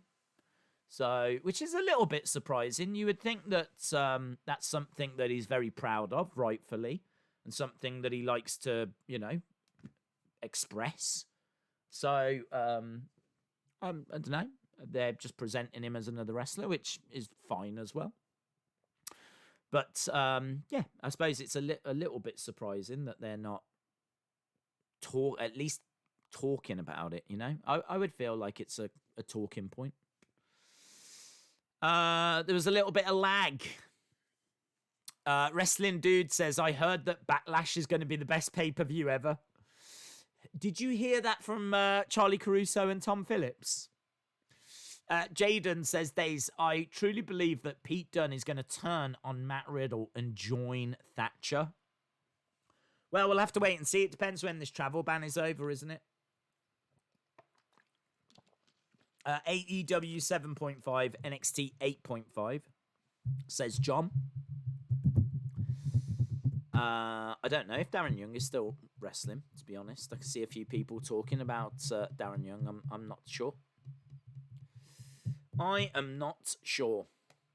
Right, I think we're about done, my friends. There's not really a great deal to say. I think we've kind of said everything. With all the commercials, we've had plenty of time to kind of chat throughout the evening. And yeah, I mean, Wednesday nights, I've always said, not my favourite stream. I think that it's difficult to, I think there's a lack of comedy on a Wednesday. I don't think there's a great deal for us to have fun with. And obviously we know crowds at the moment, and there's even less to talk about. So there's just a lot of serious Wednesday night wrestling, which is fine. It's enjoyable, but yeah, I definitely prefer doing when we're watching like NWA or Raw or SmackDown. It's just a lot of, they're a bit more fun, those streams. And obviously, there's heavy news that's hanging today, and things that I think are in the back of all of our minds. So it doesn't make today an easy day. So I'm looking forward to tomorrow. Let's put it that way. I'm looking forward to tomorrow. I'm looking forward to SummerSlam 94. I think that'll be a very fun stream. Obviously, we got SmackDown. I do think that Double or Nothing as a show is going to be a lot of fun. I think they're going to have put a lot of work into that and the presentation of that. So I am looking forward to that this weekend also. So yeah, let's wait and see. Let's see how it all plays out. Awesome, guys. Appreciate the support. Appreciate you joining us. I hope you enjoyed the stream. And I hope you have a fun evening wherever you are. As we said, we are back again tomorrow. And we're back pretty much every day. We're back every day. I don't even know what day this is that we've been streaming. We've streamed a lot of days in a row. I honestly think this is like day 30-something. I really do think this is like day 30-something. Don't forget the NWA right now have got something on their channel. A little interview, a little backstage thing that they're doing. So check that out from the NWA. Obviously, thoughts go out to Shad's family. That goes without saying. Thoughts go out to Jeff of the Insiders as well, who is in hospital at the moment also. So, yeah, it's a bit of a moody time at the moment, but we'll come back tomorrow. And we'll go again. So have a good evening, everyone. Stay safe, and thanks for joining us. See you soon.